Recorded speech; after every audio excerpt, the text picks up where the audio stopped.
items? There's nothing on email. All right, nothing in the room. May we please have a roll call? Yeah. Trustee Gray. Here. Trustee Jackson Miller. Here. Trustee Donnelly. Present. Trustee Dickinson. Present. Trustee Edmondson. Present. All right, the board is convening to close session. Thanks, George. Thank you. Thank you.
It's been a long time since that's happened.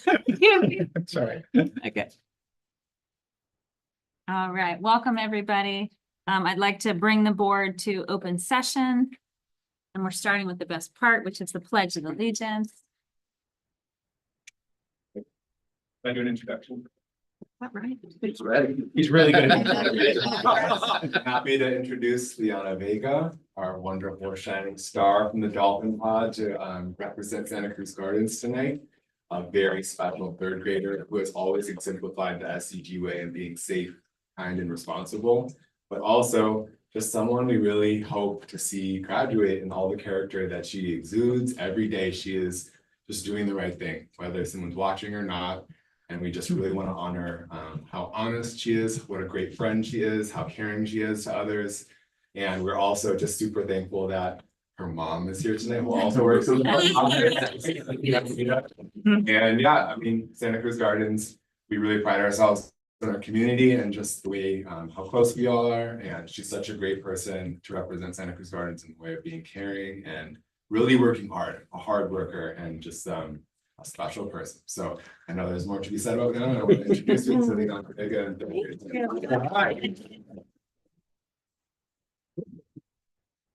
Should we rise? You ready for us to stand up? All right. Okay.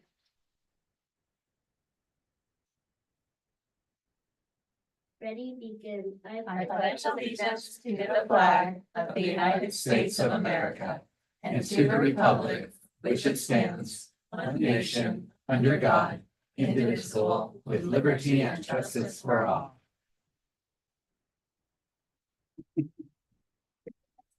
And the community helps ensure that each child develops the skills and character necessary for lifelong achievement and responsible citizenship in a diverse world.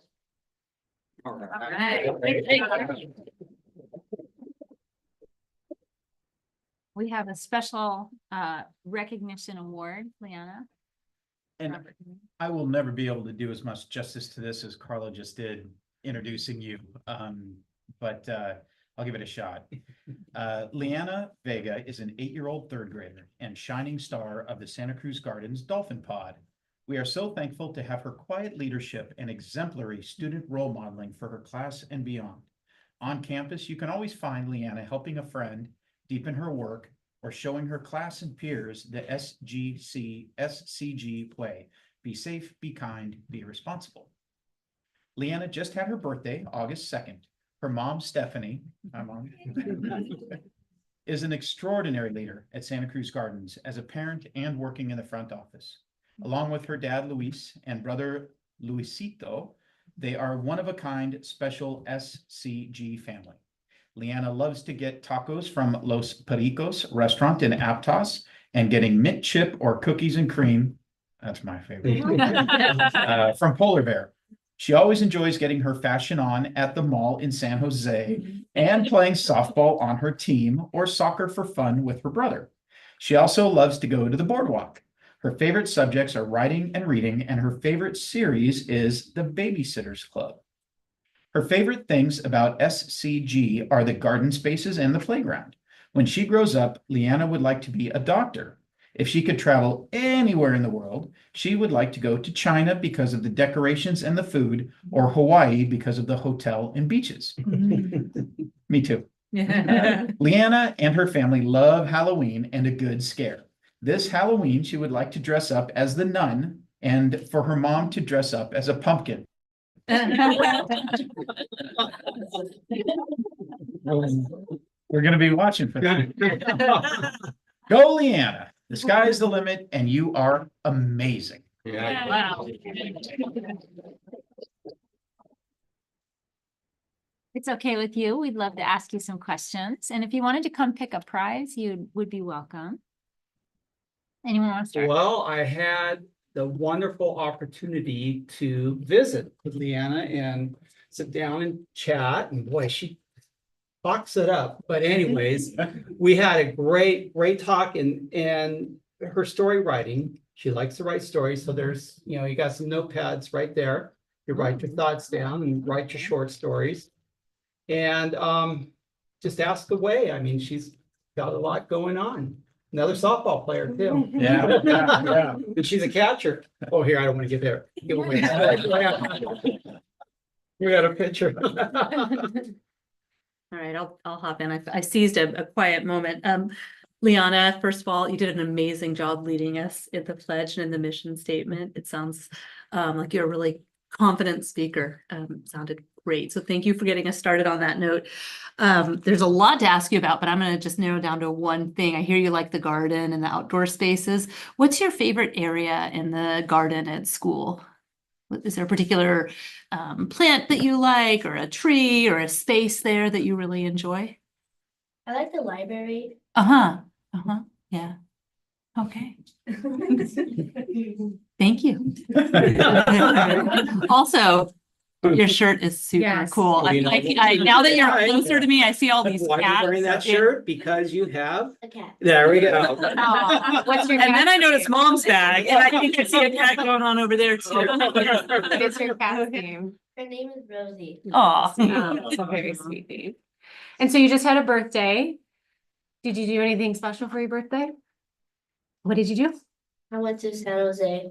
Oh, did you go to the mall? Awesome. And the Babysitters Club, my daughter really loved Babysitters Club. Is there one of the characters that you especially like? I like all the characters in the book. Yeah, yeah, it's a great series. Well, thank you for being here. Thank you. I also likes music. Mm. Yeah. Who's your favorite musician? We're wearing it. Yeah, there we go. I was wondering about your writing. What do you like to write stories or poems or I like to write stories. Mhm. any kind in particular? Mysteries or adventure, fantasy?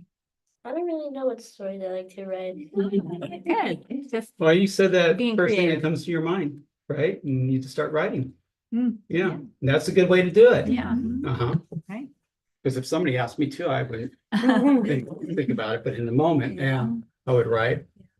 Scooters. Well, is it okay if we get a photo with you? We'd love to get a photo. Mom, would you like to join us? Any of your teachers here? Yeah, team garden. Team gardens. Here's your award. You're gonna take that. And you can take anything you want. Got a notepad here.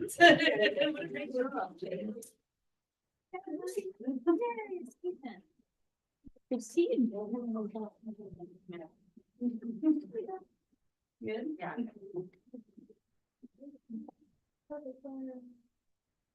Perfect, thank you. Thank you for starting us off. Thank you. Yeah. Thanks, great spending the morning. Way to go, Mom. That was a lot of fun. Thank you. Thank you for doing it too.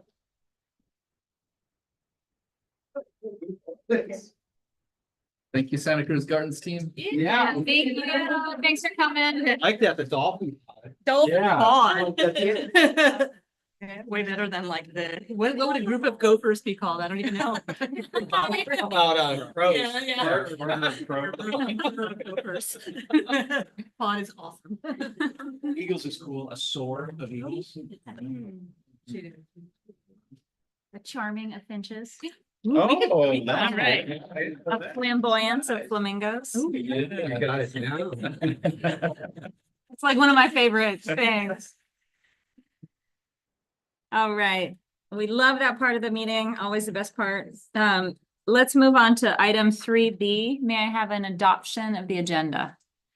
I'll adopt the agenda. A second? I'll second it. All right, all in favor? Aye. Any opposed? All right, 3C, report out of closed session, the special education settlement agreement, 24-25-01 has been approved. Moving on to recognition, another item 4A, recognition of complete, am I reading this right? Completion of the. That's right, okay, Yeah, okay. yeah. Recognition of the completion of the multi-tiered systems of support, MTSS, pathway. This is always wonderful to honor staff for their hard work. Mhm. Is this your item? It's all of our items. It's so.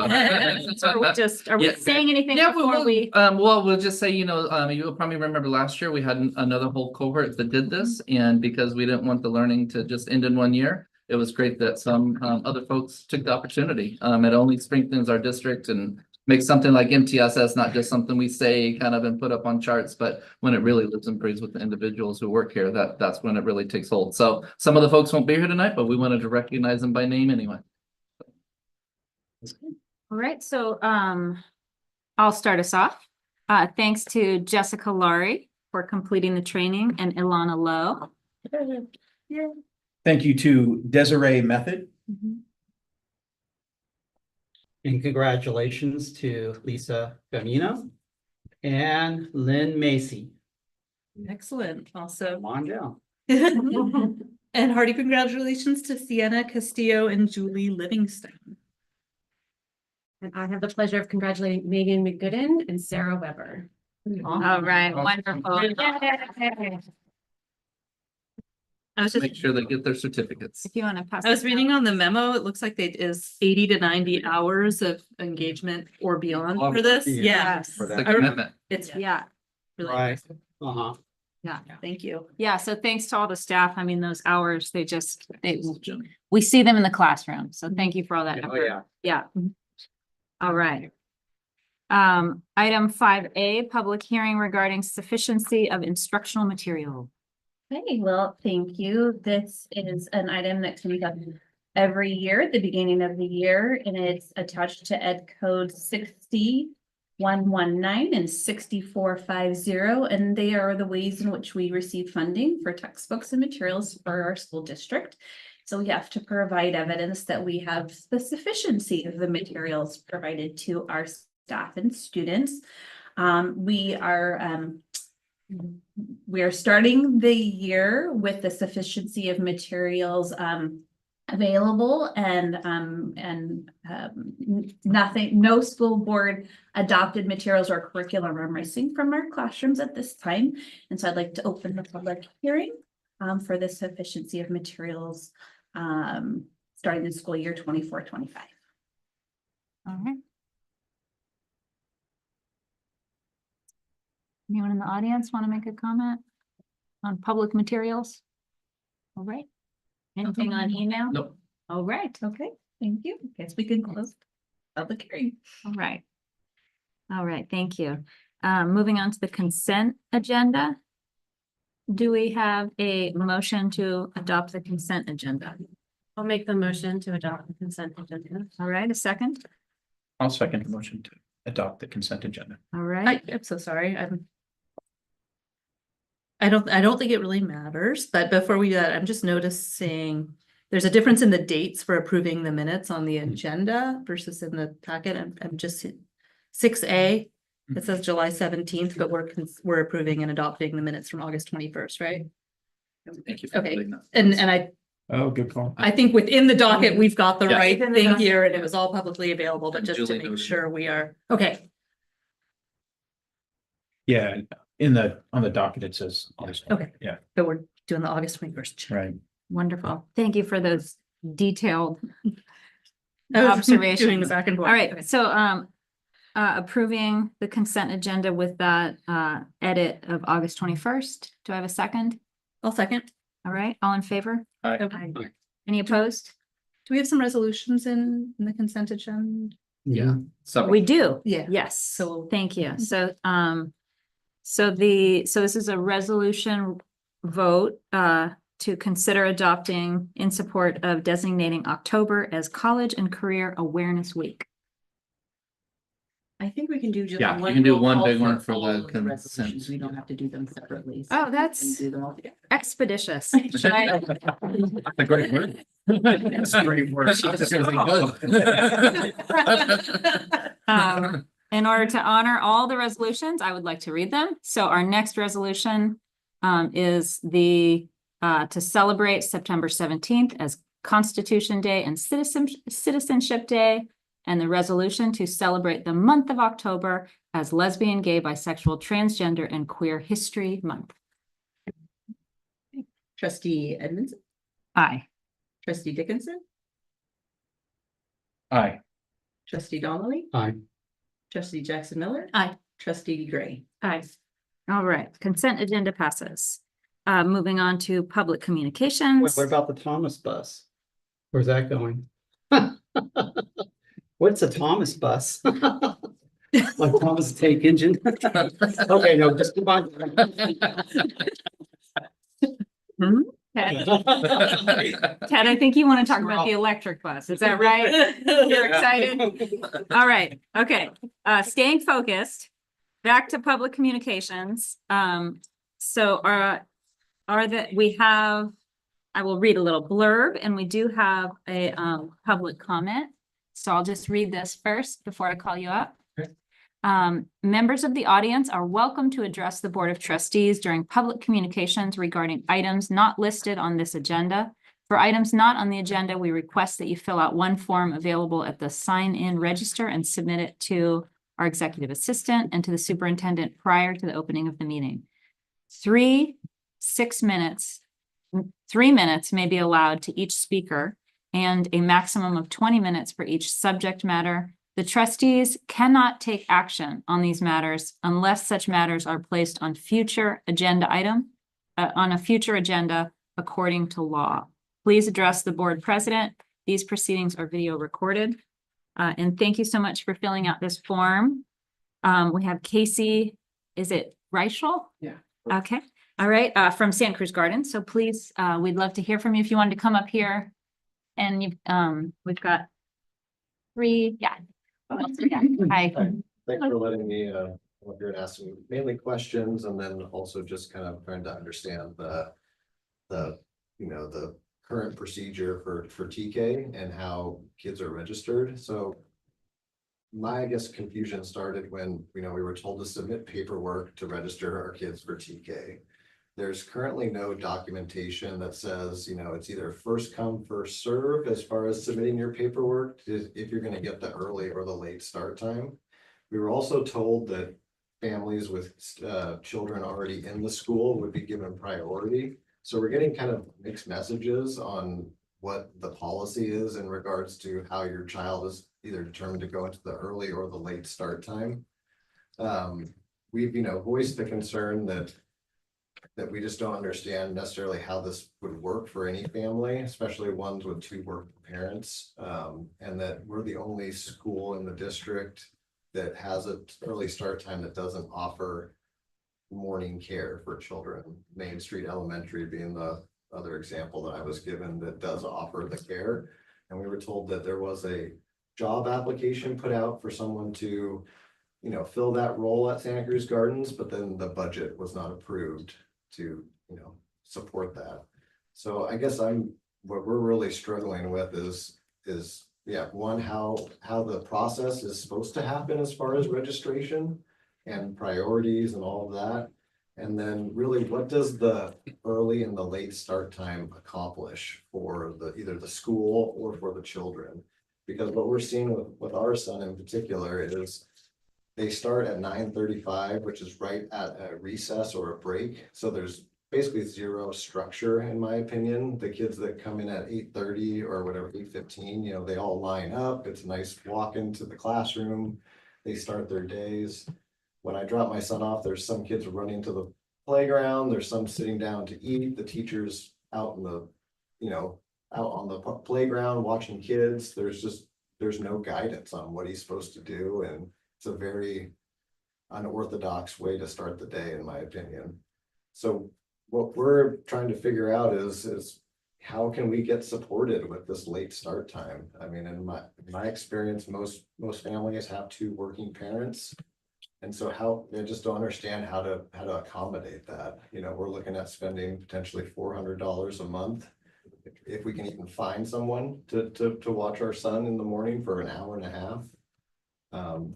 And yeah, we know of multiple families that don't have kids already in the school that were given the early start time, families that only have 1 working parent. So I'm just trying to, yeah, understand the rationale, and then also, yeah, just very curious on what giving that hour and 30-minute window, what that accomplishes, either for the teachers, the students, the school. Because, yeah, I haven't been able to get an answer on that. Thank you so much for your comments. And like I read, the board can't comment on it, but we really appreciate that you came to our meeting and spoke.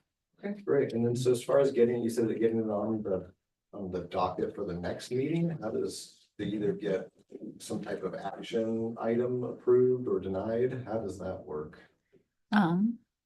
Yeah, so that would be up to if the board deems that necessary, and that won't necessarily happen tonight, but you will get a response, you know, from me or from one of my staff at the district office in collaboration with, you know, Principal Albano. So it won't be like it just left hanging, but it may not necessarily be put on a future board agenda. Sure, okay, but okay, got it. Okay, is that pretty much how the process works?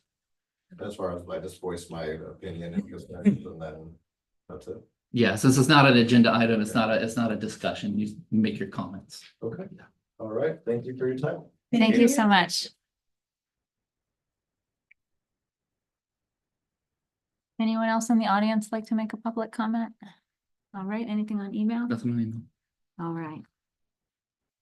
Moving on to standing reports. Superintendent, would you like to start? Sure, yeah.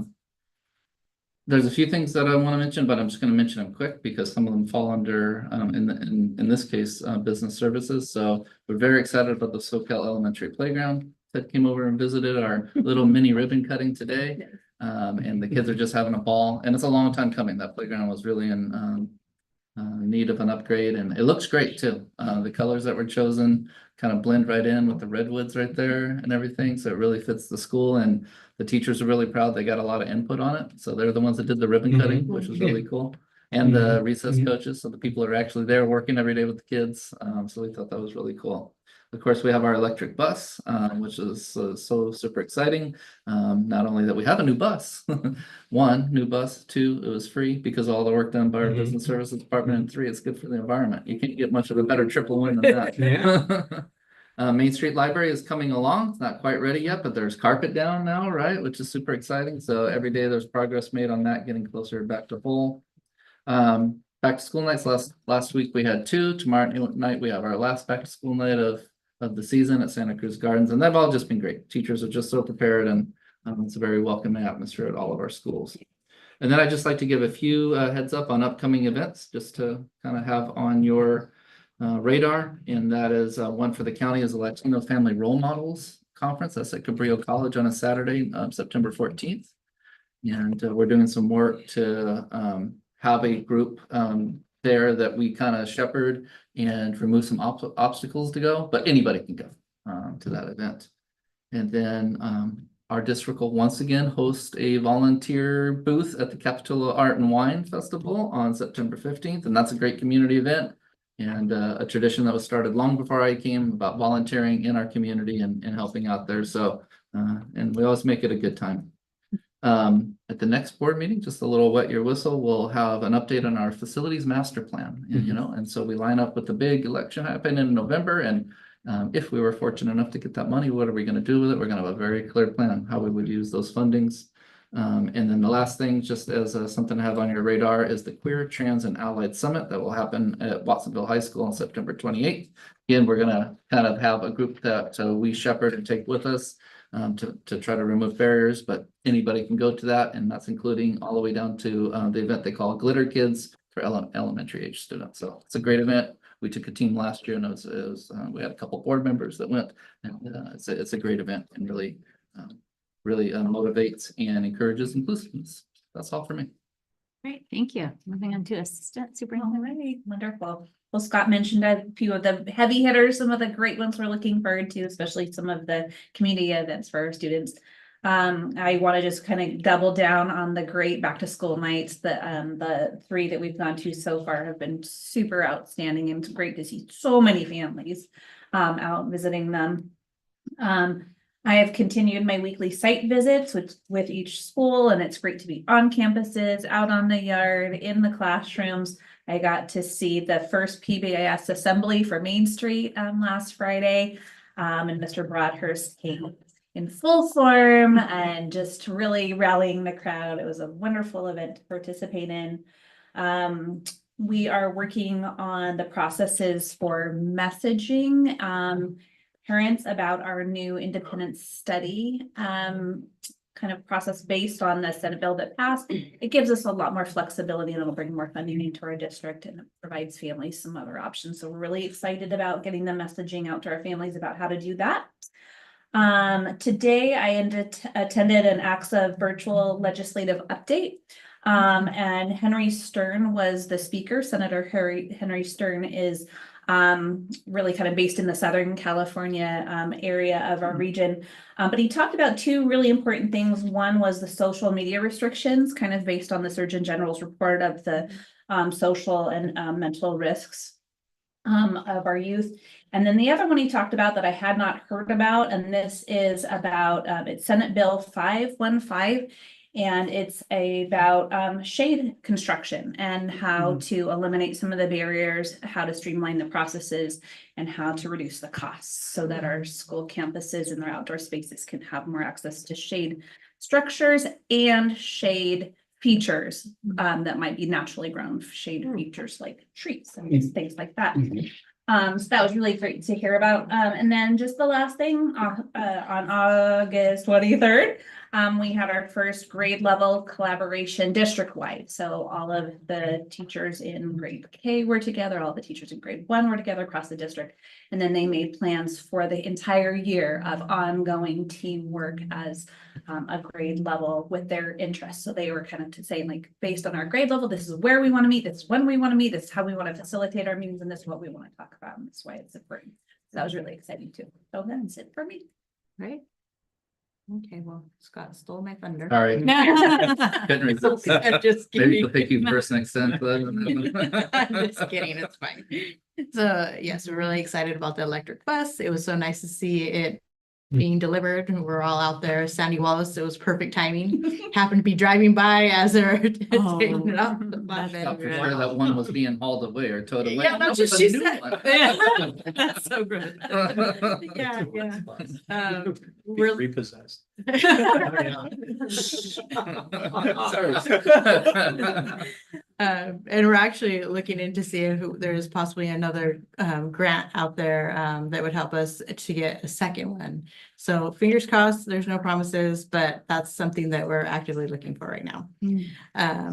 Playground, again, piggybacking on Scott, looks amazing. We're all super excited.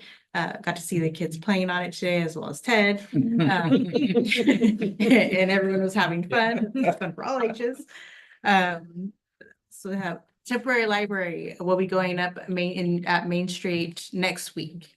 So we're gonna have that back room set up as a temporary library since the shelving is gonna take about maybe 3-4 more weeks to come in, the permanent shelving. So we're excited for that, and that'll be kind of all hands on deck to kind of help out the library and to get that up and running. It's not going to be as big, of course, but it'll be something for the kids, so they'll have a library to go to. So we're really making sure that we have that in place for the kiddos. What else? And then again, back to school night. Those have been really fun. I love going and seeing the family and the kids and seeing how excited everyone is, and all our principals are doing amazing jobs and so forth, and teachers love going into the classrooms. And then the not so fun stuff, finalizing unaudited actuals. So that'll be coming to the board on the 18th. So just trying to get all of that tidied up. So that's pretty much my wheelhouse. All right, thanks for those reports. CSEA? Well. The guy who gets to drive the new electric bus. Yeah.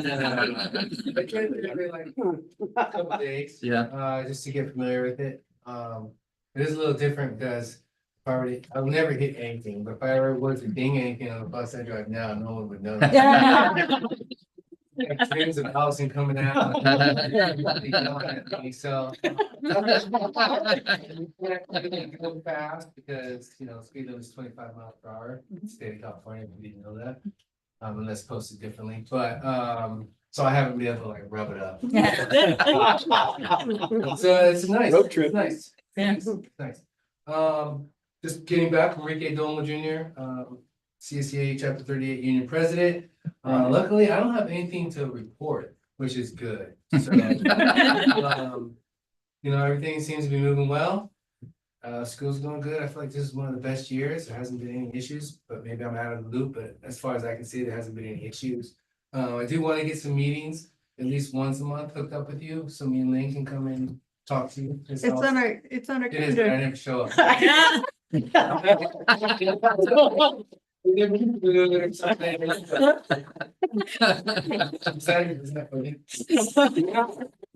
So then those are accurate then? Yeah, Okay. I'm there. I'll just come at 9 o'clock on our next one then. Okay, sounds good. Or if you need another time, just feel No, free no, to reach out. it's perfect. I'm usually delivering food to Main Street at that time. Okay. But I'll try to come in, that's there, something like that. That's Yeah, okay. or like I said, whatever works better for you, we can change the time. Okay, Yeah. perfect, just- thank you. You're welcome. And I haven't asked the union yet, but me as Enrique Domo Jr. as a individual, I support Measure P and I will accept a sign so I can put it in front of my house. I've been offered to put other signs up, but I'm waiting just to put your sign up or our sign up because I support it 100%. That's all I have to say. Thank you. Thanks. All right, thank you. Anything from SEA? I didn't get anything from SCA this week, so. All right, we hope they're relaxing, well earned. Moving on to items from trustees. Would anyone like to start? Okay, I will. Guess where I was this morning. Where weren't you? Yeah. Hey, Ricky, you know what I did? I went to the wrong playground. I saw it first. So, yeah, they had the kindergarten. That's where where the whole ceremony. You're like, this looks just I went to fine. the Why are they big one. fixing It's this? like, it's like somebody, you go to Disneyland, it's closed, Nobody's. Where's everybody? And that's the problem is that the kindergarten are well behaved and quiet. If I heard them, I wouldn't know where to go in the first place. So anyways, I got sent in the right direction and made it there just in time and watched the ribbon cutting. And then we had a picture with Scott and I with the cougar, the ribbon cutting. And yes, I am the first senior to go down the slide and I want a plaque.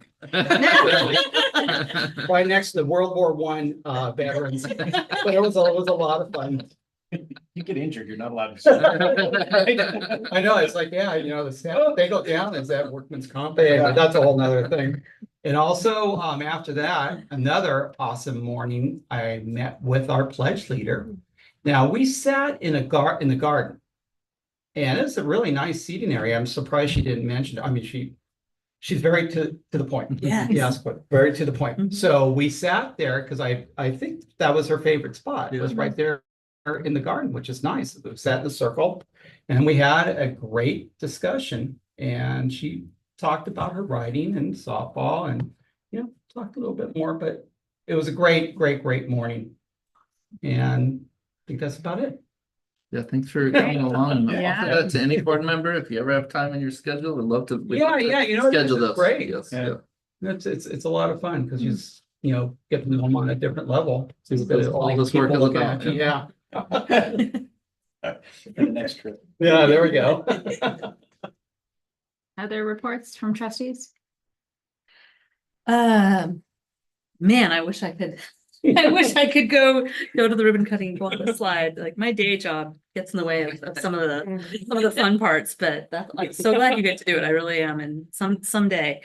I have been appreciating the back to school nights. I'm sorry I wasn't able to attend. I try to attend all of them, but last week I was away for a conference for work, but I really appreciated New Brighton's back to school night. And yeah, Allison, as you mentioned, like just seeing the families out there, I'm always really so excited to see the great attendance, especially at the middle school level. Sometimes, sometimes families' needs and commitments change as the kids get older, but man, New Brighton's is really well attended. And every classroom that I was in, it was a really great presentation. So I really appreciate that. I'm excited to go to the gardens tomorrow.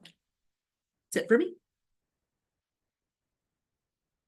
Yeah, I sort of similar. I wasn't able to make the ones last week. Literally, it was one kid's birthday and then my second kid's birthday. They are back to back. But I also really enjoyed the New Brighton back to school night and found the teachers just really engaging and just, I'm really excited for not only my kid, but all of the kids. And hopefully I can make the gardens tomorrow. But otherwise, nothing else to report. I'll echo those and certainly Amanda's. I wish I was going down the slide as well. That looked like a lot of fun. I don't have a lot. I've had some correspondence with the Aptos Chamber and the Capitola Chamber in regards to Measure P. I haven't heard back yet. So if you're one of the couple few that's out there watching, get back to me. We need your support on Measure P. That's it for me. All right.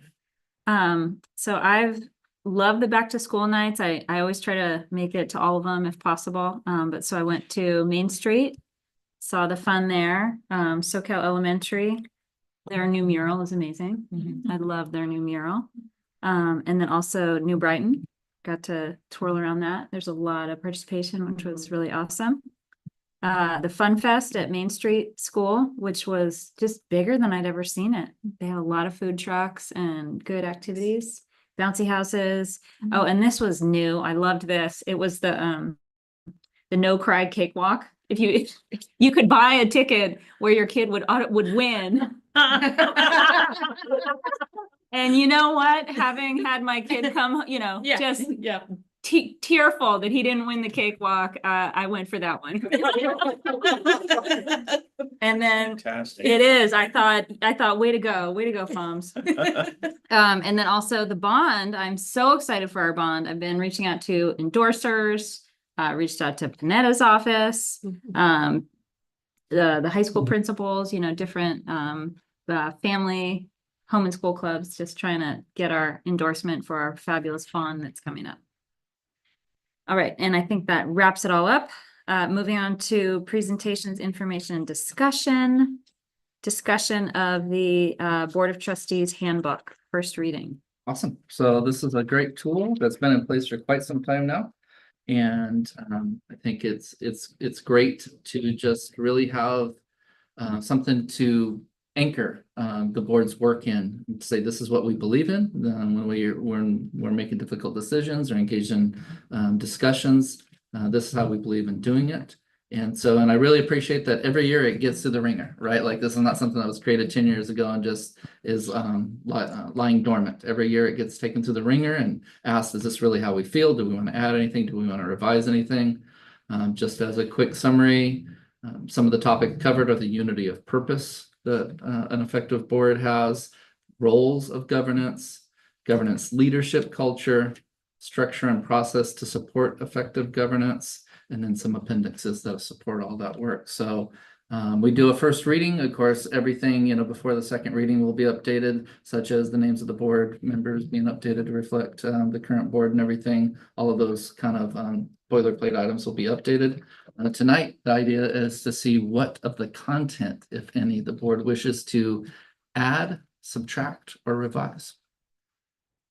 And Jen will take copious notes from me, so we know exactly. And she has it all in a Google Doc now, which is going to make it so much easier to edit. Over the years, it's kind of been pieced together in different ways. So it's going to be super clean to help her revise this year. Right, thanks. So we're moving into discussion. Questions or comments? I got a question on the bringing up new ideas. Is that bringing up ideas that would be agenda items for the board meeting? It could be one or the other. I think if I'm thinking of the right place, it's a process so that might either be answered by district staff, or if it seems like it would be appropriate on an agenda, then placed on a future agenda. So my question is, we would go to you for that first? Yes. Okay. I think if you're, Mhm. looking at the section starting on page 4 of the handbook, Yeah. it looks to me like it's, some of the language is specifically more around it being considered as an agenda item. But I think I agree with Scott, like that our practice has been if it's whether it's a proposal of what if the district considered this, like, oh gosh, neighboring district has such and such program. Mhm. Have we looked into that similarly, you know, Right. that you reach out to the superintendent, and then I know, I think a number of us all kind of are in the practice of CCing the board president on Mhm. things, just of course to make sure our president is in the loop. One thought when I read this was, should we go to Cali? And so that it's in line with like we have a unity of purpose, right? So the board president could be sort of a filter of, is it a unity of purpose? Is that, you know, is that the right thing for Scott to personally address at this moment? Or is it something that we would come as an agenda item, or just the clarity of what we would go to the board president for versus the superintendent, if anything? Tell me what page you're looking on. I am on, it's section 4, structure and purpose. So it's bringing up new ideas, and maybe there's a difference between agenda items and things we, like what you just said, Amanda.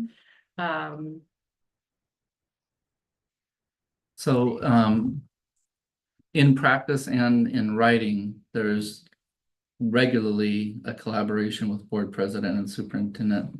You know, like on step 2, it kind of spells that out, and board president attends regular agenda building meetings. And so if the idea is to get both perspectives, there's a structure that happens in both in writing and in practice. I don't know. Scratches that itch or not.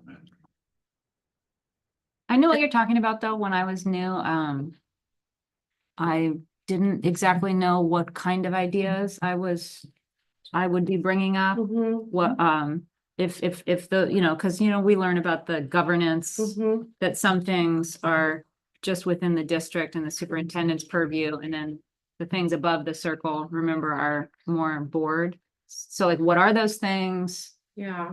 But I've had similar feelings. So I'll give you an example. I had some things that I was thinking that maybe I would email you, that I was like, these are things that would be interesting for us to talk further about, like social media. What types of social media training or programs, or we even want to do at the elementary school level, right? More with parents and with the kids. So, but my thought process was I would bring that to you as something that maybe we want to discuss on a board agenda in the future. But is this saying that I should bring it to you first? Generally, yes. Okay. As the member of the team that has to help implement any of those new ideas, yes. Okay. So then maybe the distinction is just adding the suggestion that the board president is included on that initial outreach. On the initial outreach. I don't think that's on here, which that would be very helpful. Okay. I didn't know that was a practice either. Yeah.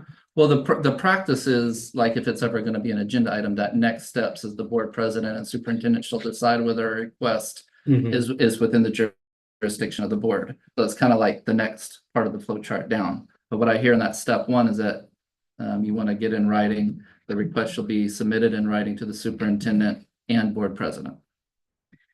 Yeah. Okay. No harm with that. Yeah. I was scrolling ahead and looking at page 7, because I think it ties in a little bit, individual board members request for action. And I mean, the heart of that is really just about making sure, you know, the board doesn't direct staff unless by formal action, but it also talks about, like, individual trustees shall direct their suggestions to the superintendent.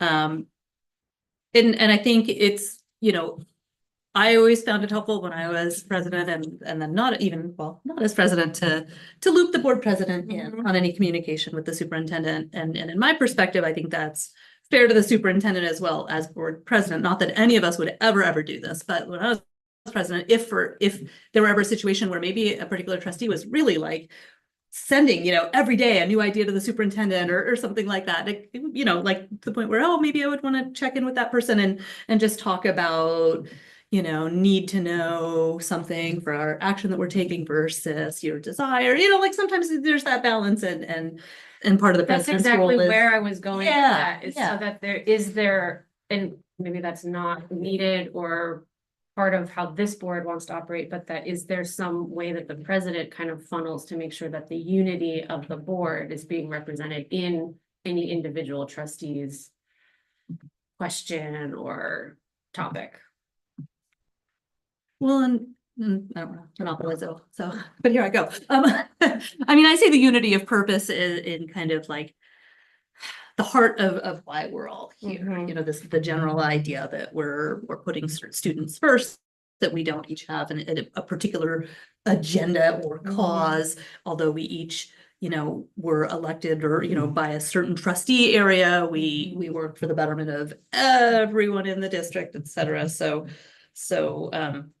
I think that it's okay that our particular asks don't reflect like that, like the board president doesn't have to do a check of like, oh, well, you're interested in social media. Gosh, I'm not sure if every other member of the board wants us to talk about social media. I think, you know, then it's the president and the superintendent kind of have the conversation of like, is this within the subject matter jurisdiction of the board? Is this something that like staff is already working on? So maybe it's best to just address it as a Friday update because we don't need meeting minutes to be used for that purpose. But I'm gonna stop talking. Okay. Yeah. I guess part of what I liked though was just that, to lay it out nice and clear in the beginning that when you're suggesting something to the superintendent that you'd CC the board president, just to give that, no, just kind of put it out there that this is something as the board we're thinking of, because that's not spelled out.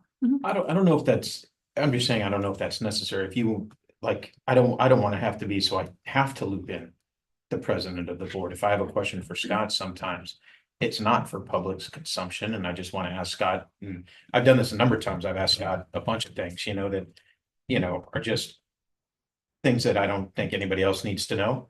I think And- that's kind of different. Thanks for clarifying on that. Like, that's like information or Clarifying. clarification. Yeah. This is for like something new to consider. This is me saying, I would like to talk about social media, or I would like to talk further about like X topic that it's like topical. So I've done that too, and I've sent it to Scott, and Scott's had the, you know, the great ability to say, you know, it's kind of a non-starter because of this, or this. And then I've had other examples where I've talked to Scott and he says, oh, that's an interesting idea. You know, let's talk to Callie about that. And then we loop in the president or something like that. I can go either way. I don't think it really makes a difference to me. And I certainly appreciate the viewpoint on that. But I know Scott's been more than able to either parcel it out or determine if somebody else would be available. I don't know if it's anything we need to, or how do you word it then? Because I don't want it to be mandatory that we have to loop in the board president With a new idea we're specifically talking about. with a So new it idea. could be just an optional, Yeah, you just, if you want to loop in the board president, just loop in the board president. May, board members. Mhm. May. So send it, you know, There you go. CC, I mean, think I know that's from- obvious, too. yeah, I mean, I think I understand not wanting to like lock us into a particular practice. I think it's also nice that it's great that we review this every year, but also I think we take it kind of with the lens of like, it's not necessarily about who's sitting in the seats right now. So sort of trying to anticipate a situation where there are different board members or, you know, maybe someday I don't superintendent, I don't know, but What? I don't know, I don't even speak, but like it, right, this, we've been working at this, you know, here I am. Yeah. it's 10 years and, you know, and we keep working at it and improving it. And it's not always about like, who's here right now. So I'd be okay with the word, you know, may, but I certainly know from when I sat in the president's seat, when some board members like had the practice of looping me in, and I really appreciated that. And it wasn't that I was gonna like butt in and intervene. It was just having that sense of what was going on and what other people were interested in. So having been the, on the recipient end of just being CC'd in some of these emails, I think, and this is just idealistically, this is what I like about it, is that, there's a lot of rules that keep us from, you know, kind of secretly creating private agendas. And by CCing people, you're kind of bringing in that, you're giving it air. So in the future, like Amanda just said, it's not going to be us in this seat forever. So we're kind of creating a groundwork But I personally like the CC because it gives air to that these two people are thinking of this topic and then a third person knows about it. As opposed to one person with the ear to the superintendent. Hey, what about this? What about this? What about this? It gives air to it with the board. Yeah. And to Robert's point, I don't know that it has to be a requirement. It was just when I read it, my instinct would have been to come to you just as, you know, a newbie being like, oh, these are some ideas for a board agenda. So that's why I was asking about it. And I don't think it needs to be a requirement, but I think it could be helpful for other new people to see. You are welcome to CC the board president for visibility and, you know. Yeah, May, or if you want to, yeah. I thought Yeah. That encapsulated it pretty good, Amanda. Yeah. And we're talking about on page 4, step 1, right? Just so Jen can take a good note. Yes. Yeah. And so on step 1, it says the request shall be submitted in writing to the superintendent. And then perhaps in parentheses, may also be, the board president may also be CC'd. Yes. Okay. And this is for agenda items, So correct? Yes. Because it's New not like ideas. Robert saying that he has a question for Scott and, you know, Yeah. nobody needs to be CC. No, But no, we're question. specifically talking about agenda items. Yeah, Okay, agenda, agenda New items ideas. or like Mhm. future ideas. It's not even, okay, on the next agenda item, I want to talk about this. It's just a topic that maybe we haven't talked about that yeah. wanted to raise, so. And then board president, superintendent, take it from there, like, Yeah. what's the right avenue Yeah. for this? Yeah. Okay. Okay, What about on the section we were talking about on page 7, where it's a request for action, which, Mhm. and so it's not an agenda item, but an Mhm. individual trustees shall direct their suggestions to the superintendent. another parentheses or anything? I think for consistency's sake, I Mhm. think that makes good sense. And may also Again, that's include the different. board president. Yeah, Yeah. what do you guys, What because would be an example of this? Like, Yeah, can I see a Great report question. on this or? But it's a new idea, so I don't know, that I'm just, request for action. Yeah. Page 7.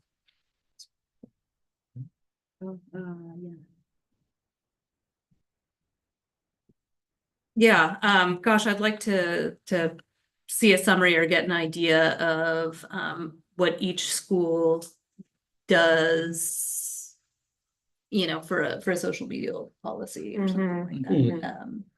So it's very similar to the other one. It just has like, as opposed to it being an idea, it's an actual request for something.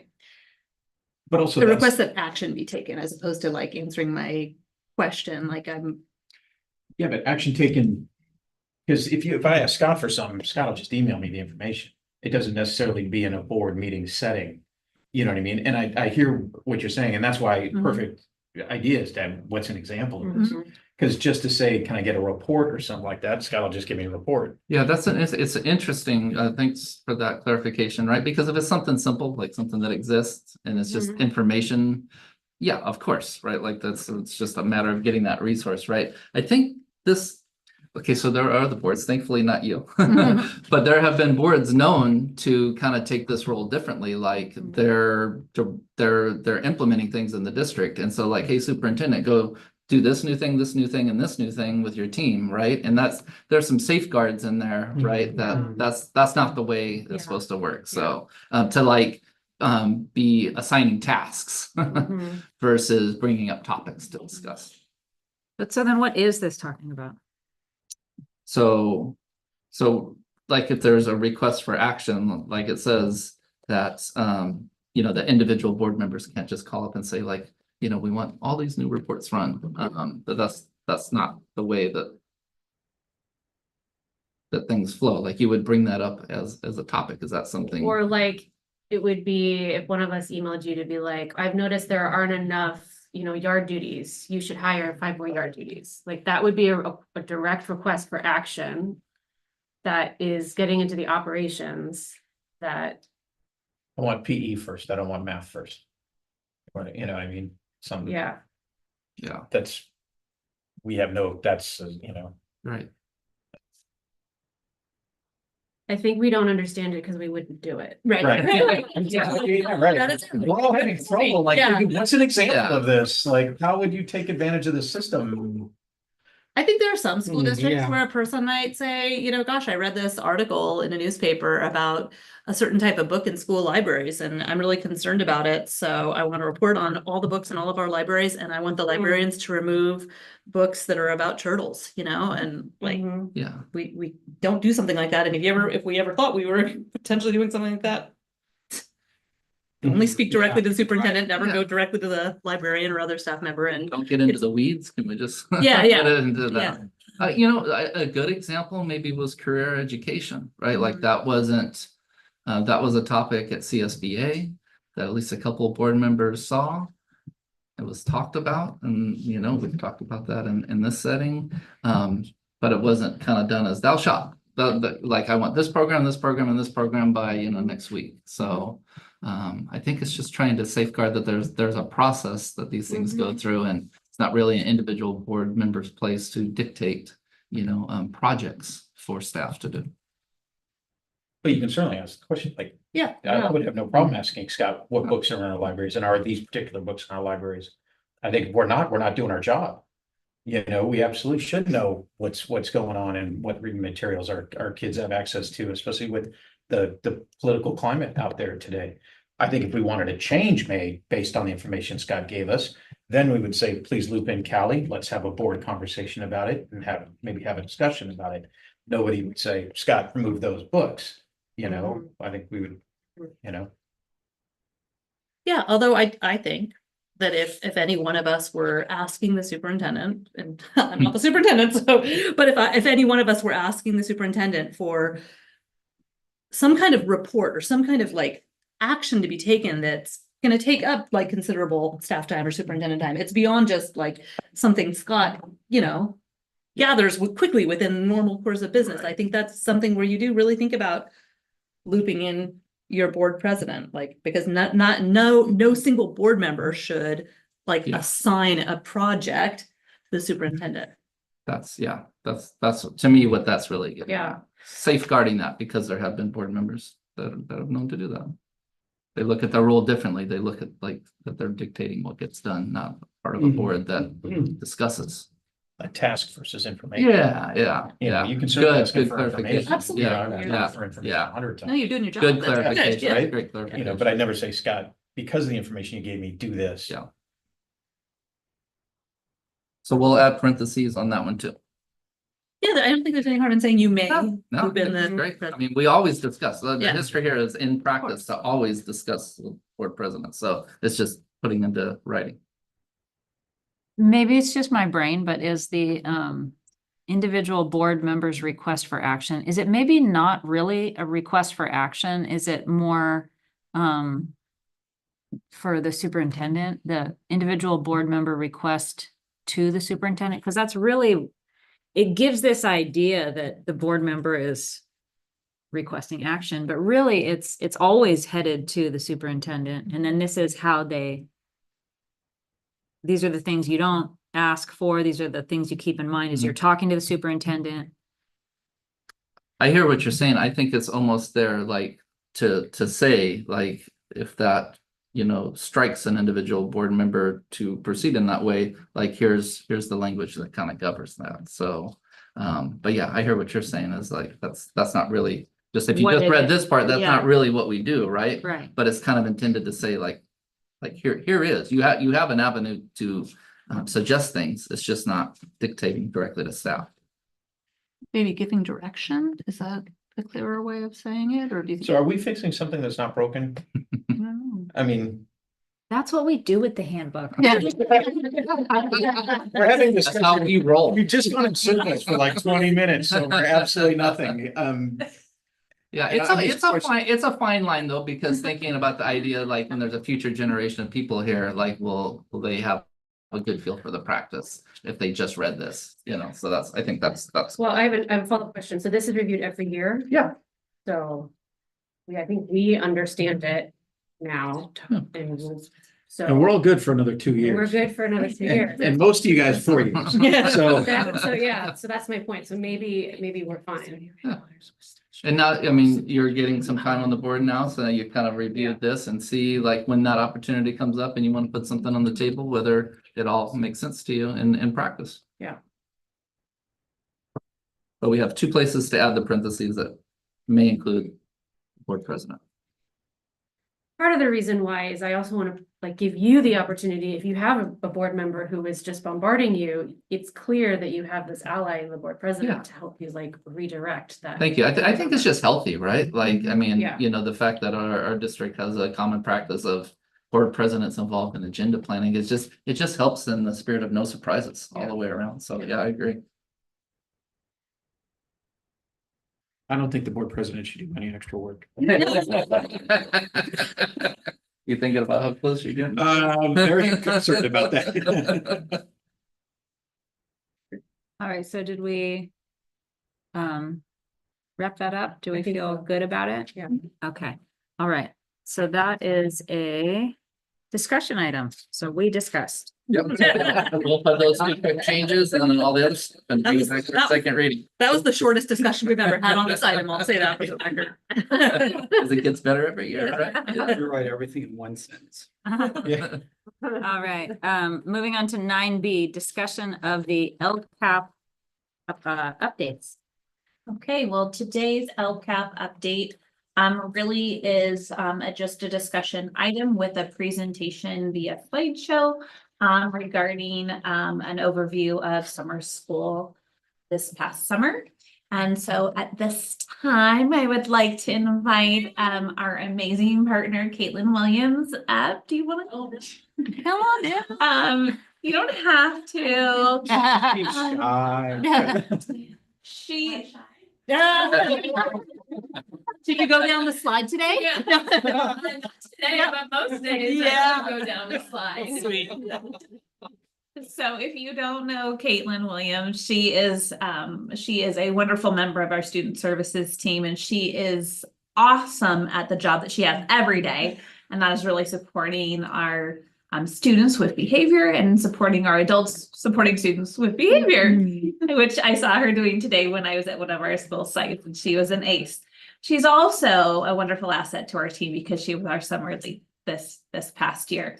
And so with that, we're just going to give a little overview, and she and I are going to just tag team a little bit casually, if that's okay. So as you know, like I said, Caitlin was the lead all summer long. She oversaw the ESY and the summer program. So that's kind of a big job, which she did masterfully. And for Caitlin, every day, this was the amazing staff that she got to work with. So you'll see lots of names on the list. Most all of them are members of our school district every day of every school year. Not every single one of them was a 1.0 FTE, meaning they weren't a full-time employee. Some of them shared contracts, some of them shared days. But Caitlin was just really a pro at number one, kind of managing the day-to-day with them. And do you want to talk to us a little bit about that amazing staff? Yes, this is one of the biggest reasons why I wanted to come here is because I've worked several summer schools, and our summer school staff this year was amazing. I told Jessica, like, I want to just take the same staff next summer school, because in summer school things are a little different. You have to kind of adjust to how many students arrive or what classes look like, and there's a lot of flexibility that's needed during summer school. And so this staff that we had here were super flexible, super positive. We're there working summer, which is hard, but everyone was above and beyond in everything that they did. If I had a need or a student had something that came up, they jumped right into everything that came up. Or if another teacher knew a student, because you have students that aren't at your school necessarily, so you have a new students that you're working with for just a short time. So everybody jumped on board to help support students if someone didn't know someone to jump in. So the staff like worked as an amazing community, like to think about how what a great community we have at this district. The staff at summer school is like such a good example of everybody coming together. So summer school is my favorite because we all get to work together. Usually we're at different sites, but we got to bring everybody together. So if you ever want to join, I'd definitely recommend coming to a day of summer school. But we are so lucky to have all of these staff. They were great. We are. And we do have staff that are not on this summer list because they are either 11 or 12-month employees by the nature of their work. One of whom is sitting right here, Mr. Nomo. And so he wasn't hired to participate with our summer program. He is our summer program transportation and food provider. Yeah. Right. And he knows Can't a do lot it of the without him. students who are Yeah. participating because he sees them every day. Yeah. So And Enrique went above and beyond. We were always in communication on students and arrival and needs, and we had all sorts of fun over summer school. Not when I working was together. never have fun when you're driving, but all the other time. But very, very helpful. Thank you. We work together a lot in transportation and our students that need support. Yes. Thank you. All right, let me see if I can get this going further. So the student participation really hasn't changed in the past couple of years. The funding sources changed a little bit because we do use ELOP funding to support the summer program. Not ESY, but our summer program. And so we're really looking at unduplicated students who are in a marginalized group, students who have been seen through our coordinated services teams, which is our class team. Or students who are below grade level. About 90% of our students are unduplicated that attend summer school. We actually were looking at that kind of a little bit more recently. So I looked at that again today.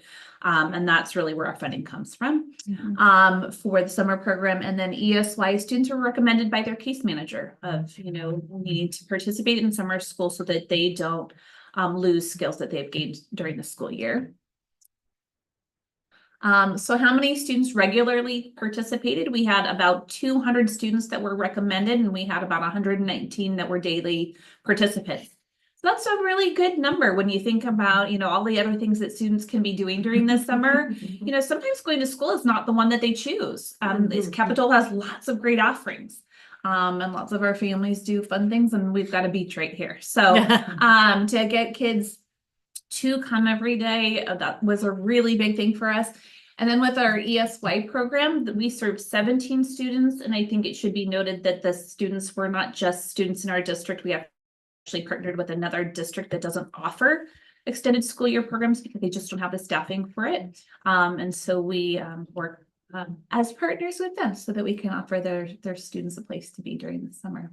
Did you want to say anything about that, Caitlin? No, it's exciting to have summer school and ESY together for that option of inclusion of having everybody on the same campus and to welcome other schools. So it's great to have everyone all together for the inclusion of it all. Definitely. And I think it's really great for our staff to work together. Across districts, we all have, what we know as teachers at our own individual sites, and when we can kind of cross learn by being together on a different site during the summer is also pretty fantastic. So these are some of the best practices we've learned over the years of doing this. The first is to do the pre-session training and preparation. So we bring everybody in, we kind of go over, what our expectations are for, from everything as basic as taking attendance, to how to purchase materials for their classroom and their students, to the fact that we believe that social emotional learning and health is the fundamental of every school day. And that if kids don't want to be there because they don't feel like they belong, then we're doing something wrong.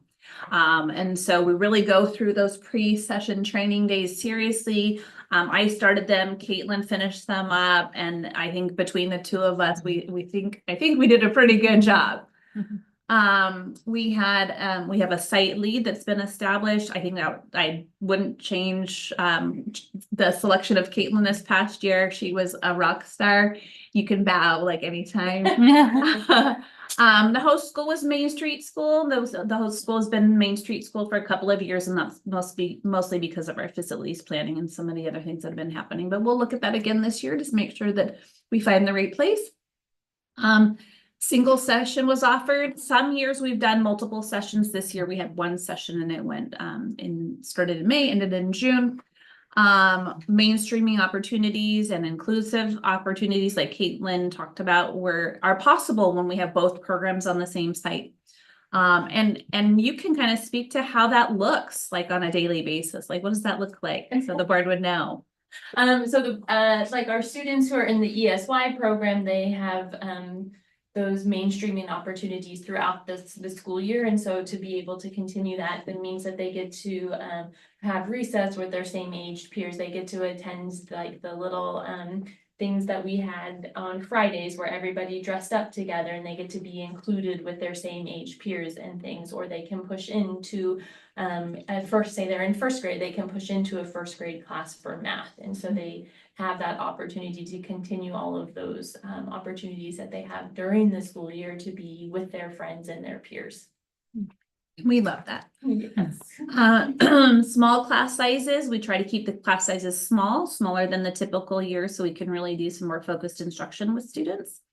Counseling was available. We had two absolutely fantastic counselors that tag team those days, and kids really like to see them. There's certainly, you know, a way of some students connecting to someone they already know on the campus. There's 2 meals per day that are provided by our amazing food and nutrition services department. There were school spirit days that were included almost each week. Yes. I loved the one that was like dress like nature day. So how did you guys come up with those days? We sent out a thing to the staff that were doing summer school, and then they told me what theme days that they wanted, and then I plugged them in from there. So the staff got to vote on what theme days that they wanted.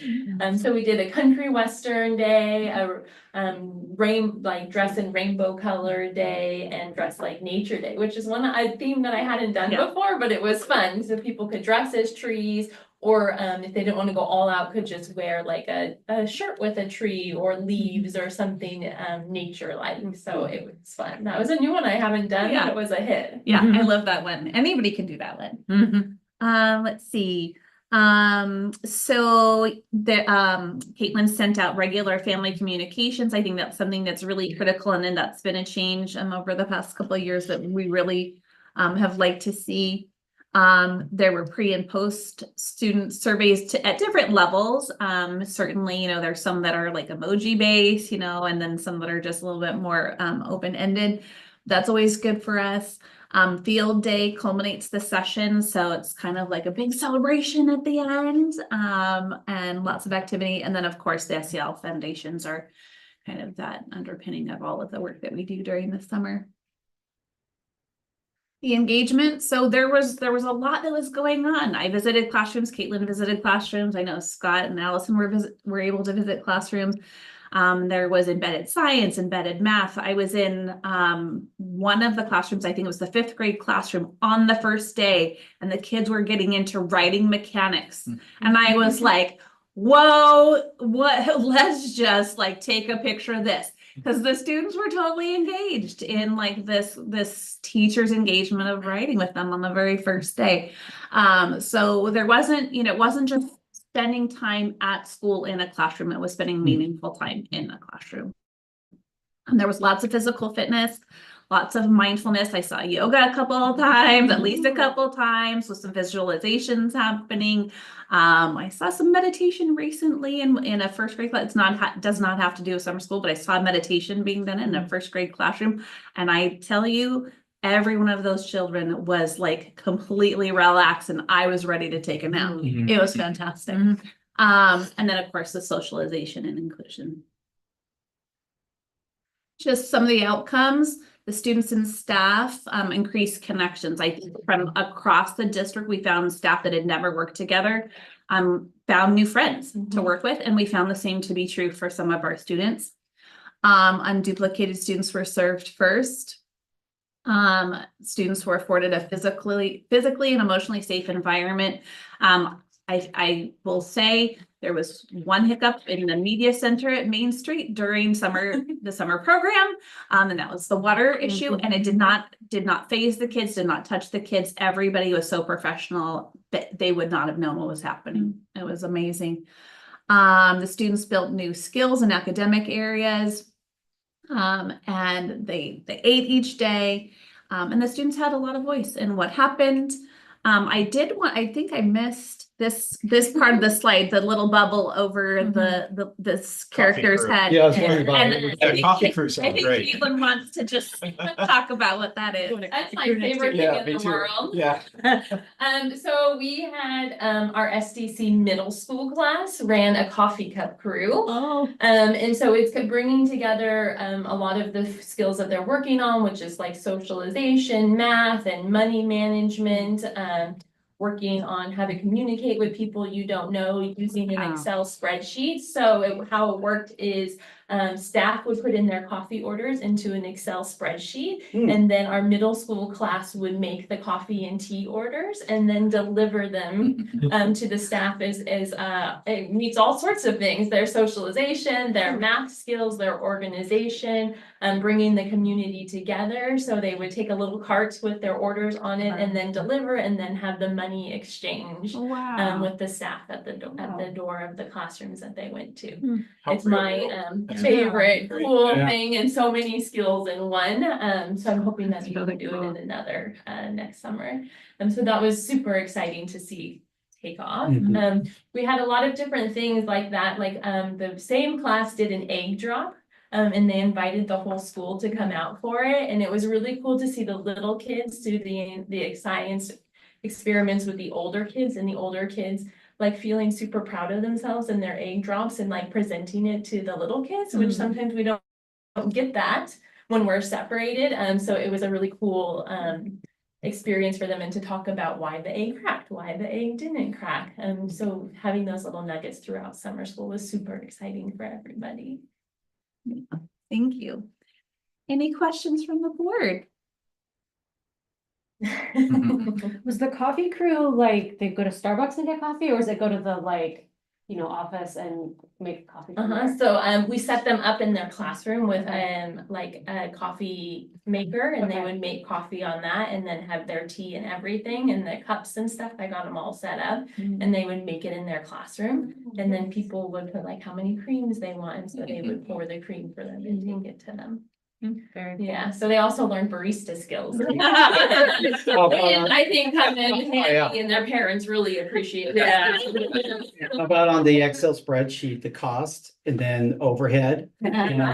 Calculate all that in. So that's what they did. Every day they would $2 get how coffee's much they. $12. Yeah, they would take how much they Okay. made, Oh, how okay. much went towards supplies, and then anything that was Good. left over, they did a little class party at the end. That was like their paycheck at the end. of all Wow. of it. That's cool. But every day they did a little math lesson on Oh, that's what they good. made during Coffee Cup Crew. That's very cool. That's very cool.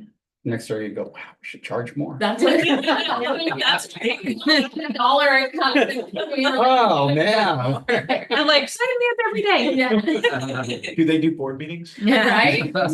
We can set you up. I think, yeah, you need it, like right now, you need a little.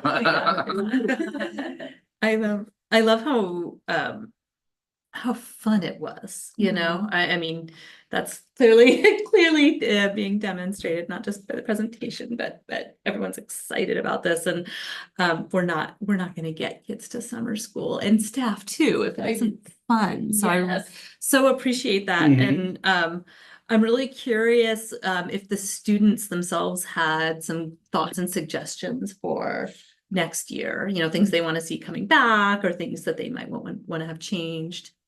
Get any feedback from the Yeah, I kids? think, we got some feedback. We got some feedback by talking to them, and we got some other feedback, and Caitlin could tell you more because she'd met with them every day. The kids didn't like their recess schedule because, I don't think it was long enough. And I think the other thing that they wanted is more of their friends, and so it's just kind of like, because it's not all of their friends. It's second graders, maybe from across the district. So there were people that they didn't know. And so, if you're answering authentically, you're going to say, well, I wish my 3 best friends were in my class with me. But there's just, things like that, we can't mitigate too much of.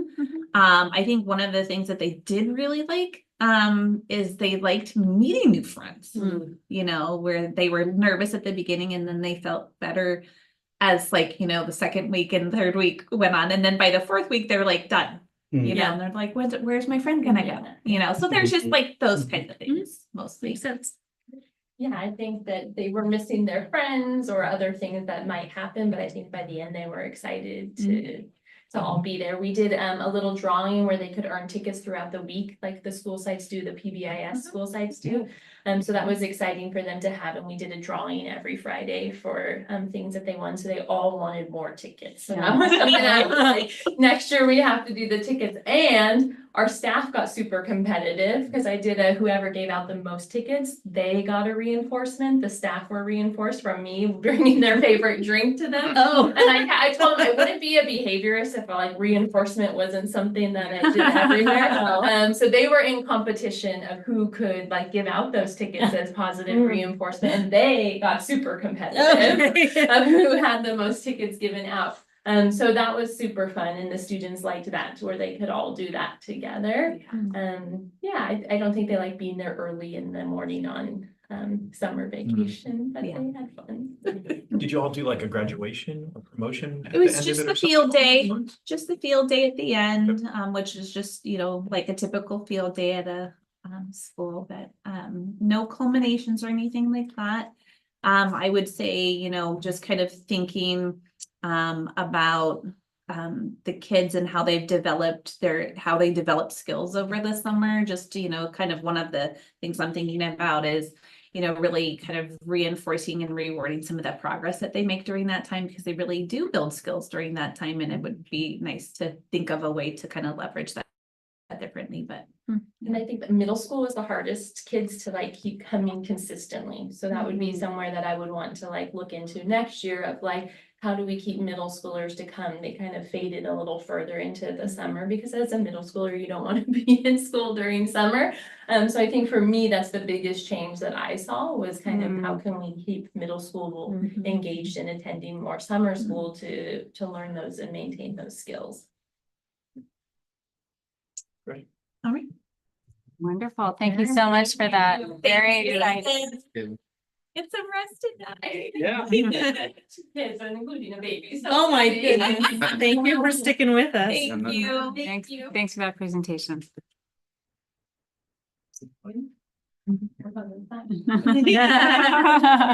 Bye. All right, 9C, discussion regarding board policy 415 equity. So this board looks at a lot of policies, and you know, they're usually kind of springboard off a CSBA template, maybe with some minor fine tuning. This one's completely different, as you all well know, because you put in the work. And so because of the importance of equity to our district and to you, and wanting it to not just be the latest buzzword, but to really express your conviction, you all engaged in work on Nicole Anderson, really digging through this board policy and customizing it more than most. So thank you for the time and effort you put into it. There's a lot here. And so I'll kind of go through what was changed from the boilerplate CSBA policy to what was customized by you. And like I said, there was a lot in that set of notes that we took in those special study sessions. And so just kind of tried to take those notes and get them in here as concisely but as accurately as possible. So I expect a lot of input on things that can be worded differently, and that's good, because this is you know, they're all your policies. This one like is really your policy. And so we're ready to take those notes and customize it further. So looking at the board policy itself, you can see that the first two paragraphs that were just from the CSBA sample did not sit with you powerfully enough, and you wanted to really express that commitment to equity. So you'll see the first letter there is that commitment to equity, and then an explanation via bullet points of what equity work includes in our district, starting from the board on down. And that's identifying barriers and creating a diverse and inclusive community that's focused on strengths and assets of students, cultivating student success through relevant connections to the whole child, and examining our biases, just to name a few. I'll pause there for a minute and see how that first couple of paragraphs sits with you, because I want to kind of chunk this one out to make sure we're able to capture accurate notes.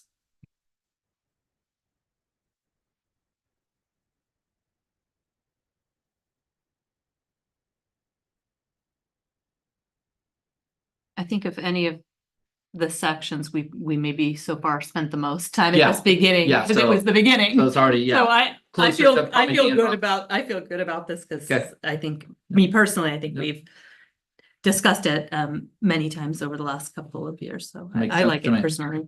Sense to me. Okay, I'll move on.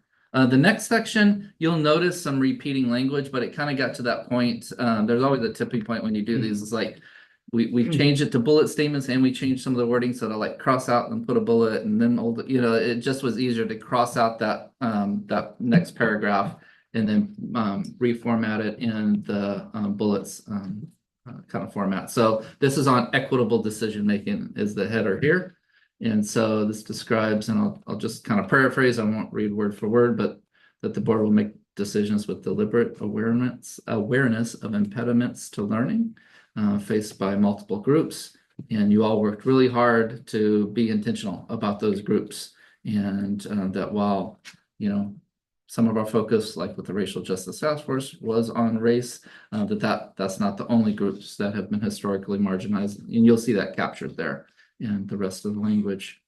And that the board will consider whether its decisions address the needs of students' needs in a variety of areas. And that you acknowledge that students learn in different ways and that neurodiversity among students is an asset, not a negative. And to make decisions, when you make decisions, to not rely on biased or stereotypical assumptions. So again, in the spirit of chunking this out, I'll pause there and see what input you have on that first part on equitable decision making. So I'll just jump in. I mean, I know we have a very diverse board, and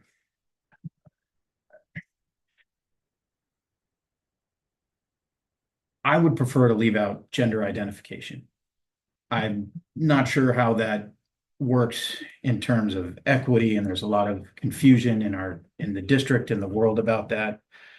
I think creating a policy based on gender identification, when I think socioeconomic factors are key, ethnic identity is key, linguistics is key. And, this is something that I think is a lot in the infancy right now. I'm not even sure what to say about it. I kind of feel uncomfortable even bringing it up. I'm just not sure I want that.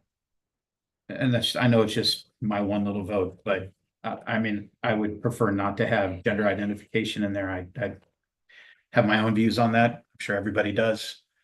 I'm just expressing my viewpoint, and the people that I represent and continually email me and talk to me about particular issues, this being one of them.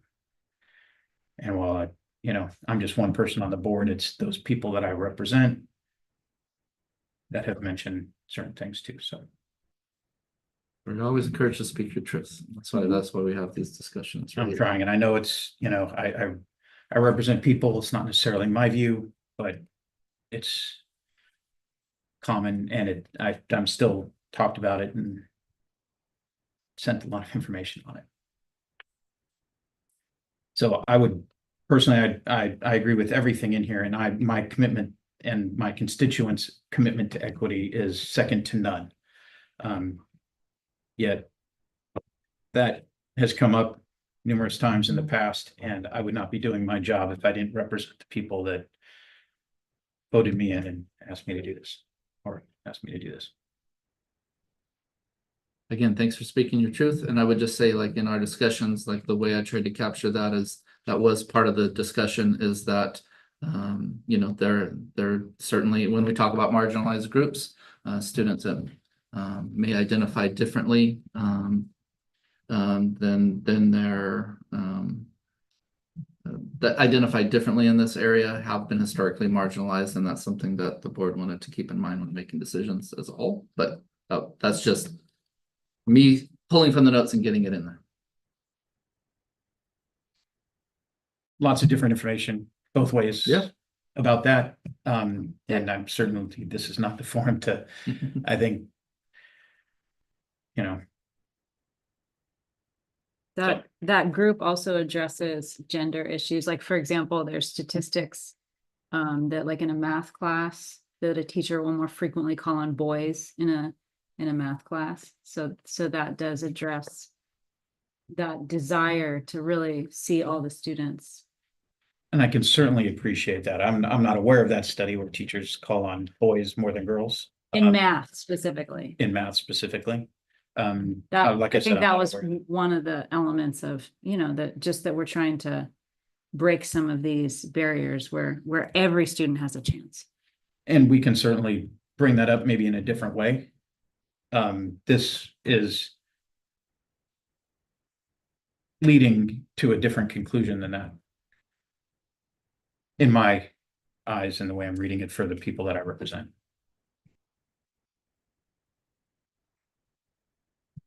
Well, I think it's always interesting thinking about who it is we represent as, yes, like we all hear from folks. Whether they live in the district or don't live in the district, whether they have kids in the district, whether they don't have kids in the district, and we all listen as we should, and we take information in, and we also think about the needs of all of our students now, the needs of students leading into the future, and so. And what a surprise. I feel really strongly that our equity work needs to, also look specifically at this particular group.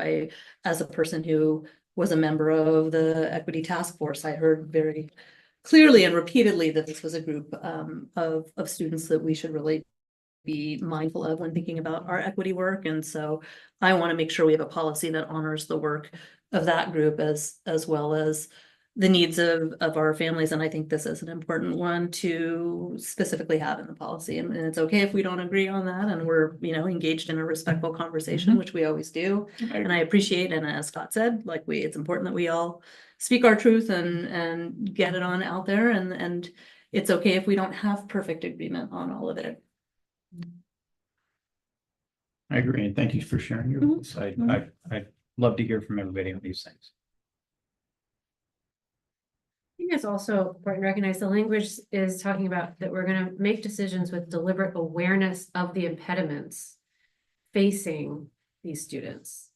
I think whether our own feelings about gender identity or not, there are students who have gender identity questions, situations, and so they are facing impediments by the pure nature of the fact that they are experiencing that gender identity issue. So we're not making a statement on whether gender identity is right or wrong. It's acknowledging that there are students who are experiencing that. So my take on it is it's acknowledging that there are impediments that a variety of our students are feeling, and it is acknowledging that that's one of them. I think a lot of the people I represent question if it's the school's role to be involved in that particular identification, and if it's a teacher's job to do that, that's not a trained psychologist or not a trained mental health professional, or somebody that can help those people. And it's certainly, the people that have talked to me about this don't feel it's their job, or school's job, or a teacher's job to identify anybody. That is best left to the family and the parents and the child in their own discussions and how they want to do that. I think putting that into a board on a school district who, I'm not a trained psychologist. Most of the people that email me on this are not trained psychologists. But they've received numerous emails one way, literally zero correspondence the other way. So I don't have that knowledge to go on. So either way, it's identification, and it makes it sound like it's our job to identify or that that's an issue or that that's a problem with these children. And I think that that goes a lot deeper into the family and in my personal view, out of the board's purview. Possibly the schools, certainly the teachers' purview to identify someone. So. Thanks again for speaking your truth. Well, a lot of this comes down from the Ed Code 200s too, because it's all listed in there as well. And that's one of the guides of this whole policy is that, I mean, it's a state policy, so. Well, it's not part of the CSBA policy. But. We're but it's Ed revising the Code. CSBA policy to put Right. our own policy in here. But if you, Ed Code 200 has all this listed right here. And basically, I don't think we could take anything out if it's listed in the state policy. But we're changing all of this. None of this is in the So we're just CSBA we're policy. just rewriting. Well, gender is a rewording. protected Yeah. class, I think is Yeah. what Ted Yeah. maybe is alluding to. That doesn't negate, Yeah. you know, the truth that you've spoken from your point of view, but Certainly gender is, we're not talking about. See, now we're getting into yeah, well. a much deeper conversation as opposed to what the CSBA recommends that we do and how we're taking it upon ourselves to change what the CSBA has put down and add in our own personal politics or personal beliefs to suit either our needs or where we see the district is. And I think it's important for us to recognize that we're doing this, the CSBA isn't doing this. Well, I'd say thanks again for you've definitely made your point clear. From the rest of the board, I'm hearing either from not saying anything or from what you've said that part the rest of the board is comfortable with. Anything else in that chunk at the bottom of that page we want to tackle? No, but can we go back? I feel like the very first commitment to equity, the first bullet. Yeah. I feel like it's missing a verb. Okay. So All right, I might say identifying barriers in our school system that have historically affected marginalized students. Or I'm just going to read that out loud so I can follow you. Our equity work includes, but is not limited to, identifying barriers in our school system that historically marginalized student groups based on different learning styles, as well as cultural and ethnic identity, linguistic, gender identification, and socioeconomic factors through policies and practice. Yeah, I hear what you're saying. So you say that have historically marginalized? Yeah. That's the change? yes.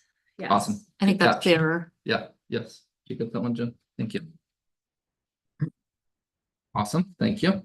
I think that takes us to the next page. It says page 2 of 6 up at the upper right for consistency's sake.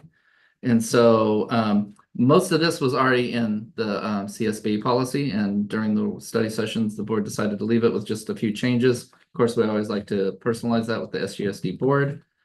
She'll collaboratively work through the superintendent or designee to develop and implement policies and strategies to promote equity in district programs and activities through measures such as the following. And again, most of these stayed, a few changes in the language, like a few additions, and then also worked on kind of a category to place after each one. So budget, teaching and learning, school climate, kind of subject area tags, if you will.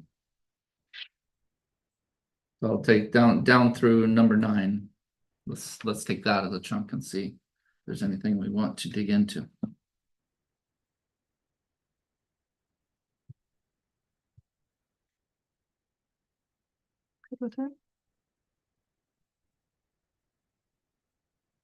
Good with it. All right. Good to move on. So the next chunk we'll take is priority alignment. Obviously, from the bold and italicized font, this is something the board worked on the language themselves. So I'll just read that first blurb. The SUESD board shall collaborate with the superintendent or designee to ensure this equity policy is aligned with key board priorities to best create systemic change. The following are categories of board priorities and how they align with this equity policy. And so it kind of goes through major areas: budget, human resources, school climate and safety, teaching and learning. We'll tackle that chunk.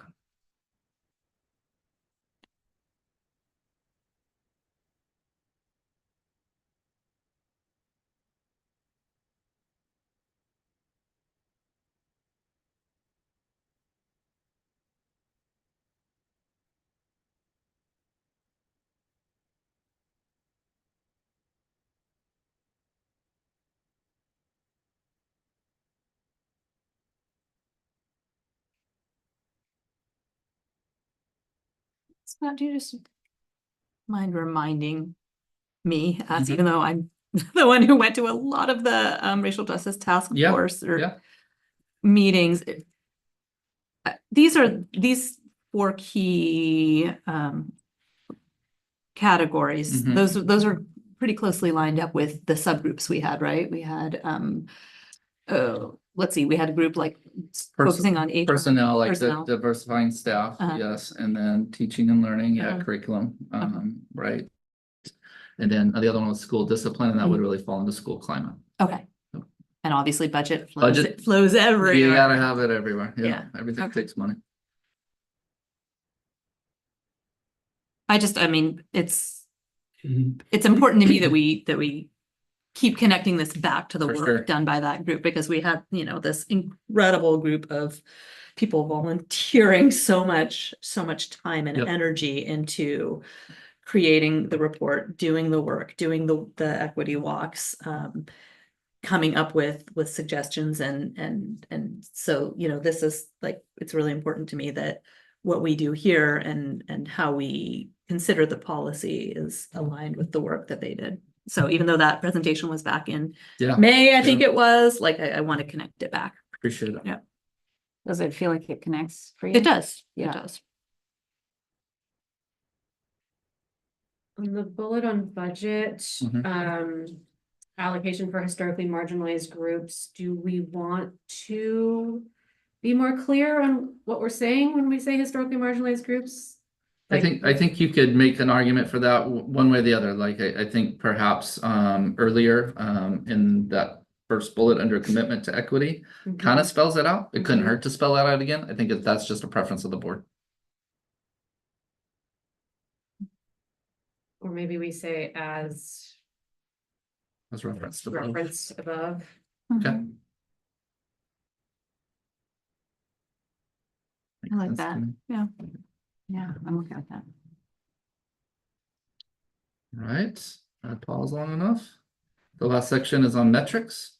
And I think the goal when the board was working on this in special study session was, maybe you can call it a tight loose, like, we want there to be metrics, we want there to be accountability on this.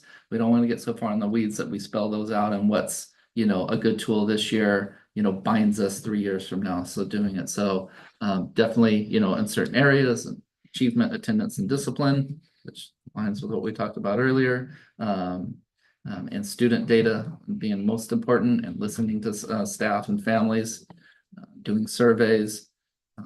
The spirit of it, again, was to like really make sure that there is some meat to it, but without getting so far into the weeds that we define the tools and instruments in a way that would be cumbersome.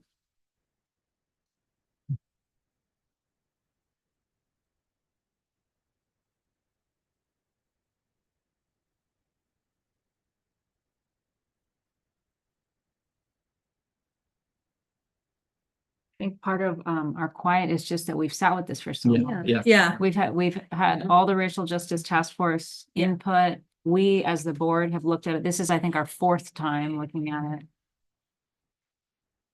I was having a head tilt moment, wondering whether there was a way to incorporate, or again, not wanting to get too specific into the metrics, but thinking about like the equity walks and, is that going to be a continuing practice of the district, or a way of kind of capturing something beyond surveys and discussions? But I don't. Yeah, I had those listed out before, and it felt too confining. Okay.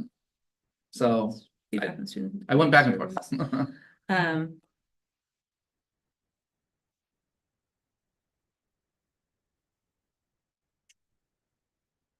Yeah. Because it doesn't need to be limiting.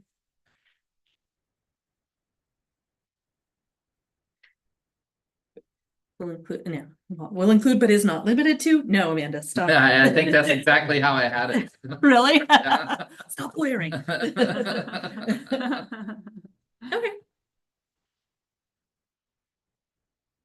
We have a few relatively minor edits that we'll bring back. Typically, we bring back these in consent, given the high profile and important nature of this. Would the board prefer that we bring this back as an action item on its own? I would prefer that. Yeah. Okay, all right. I raise something at the risk of just taking us down a roll. So going back to the gender identification topic. So this is not my fourth read, this is probably my second read.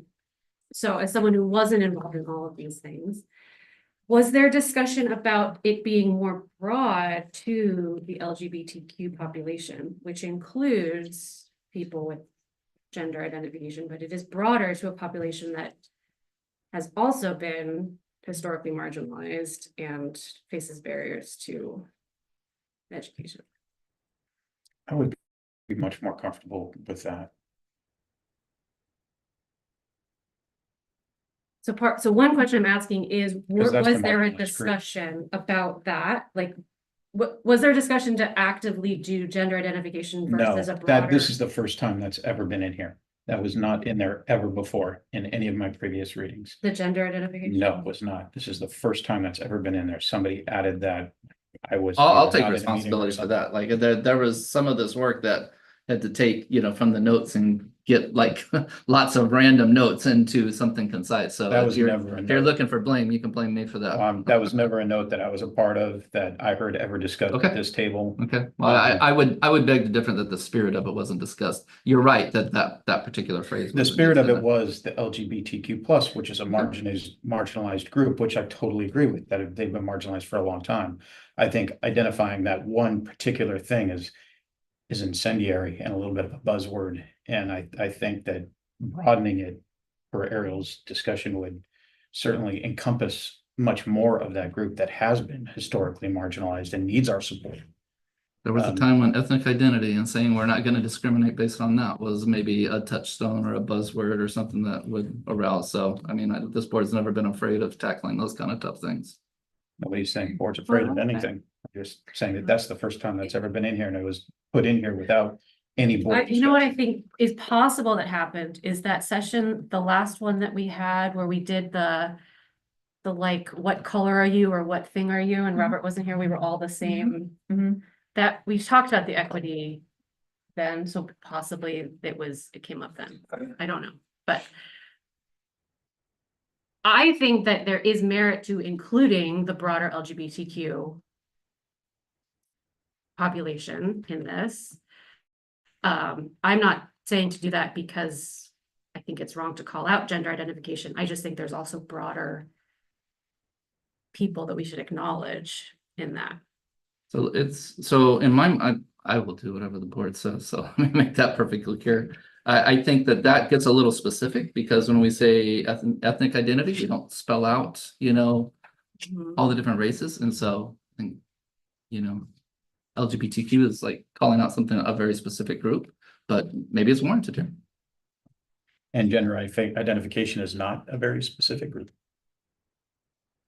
Well, everybody has a gender identity. Yeah, there's.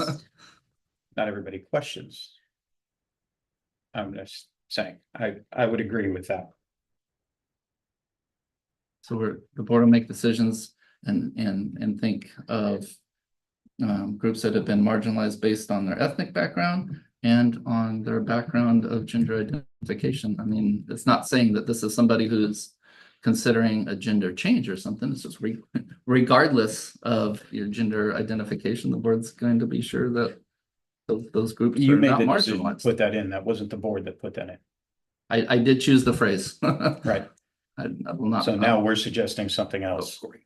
Well, so far, maybe two people are suggesting something else. I am marinating on this because I think language really, really matters.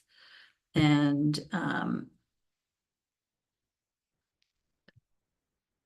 there are, I'm sure, many boards, many agencies, many other groups and entities who have put a lot of thought into the, the most appropriate phrasing for something like this. So I'd hate for us to just kind of quickly say, gender identification versus LGBTQIA plus. There are so many ways to try to be inclusive of a community of people, but also not wanting to unintentionally exclude a group. I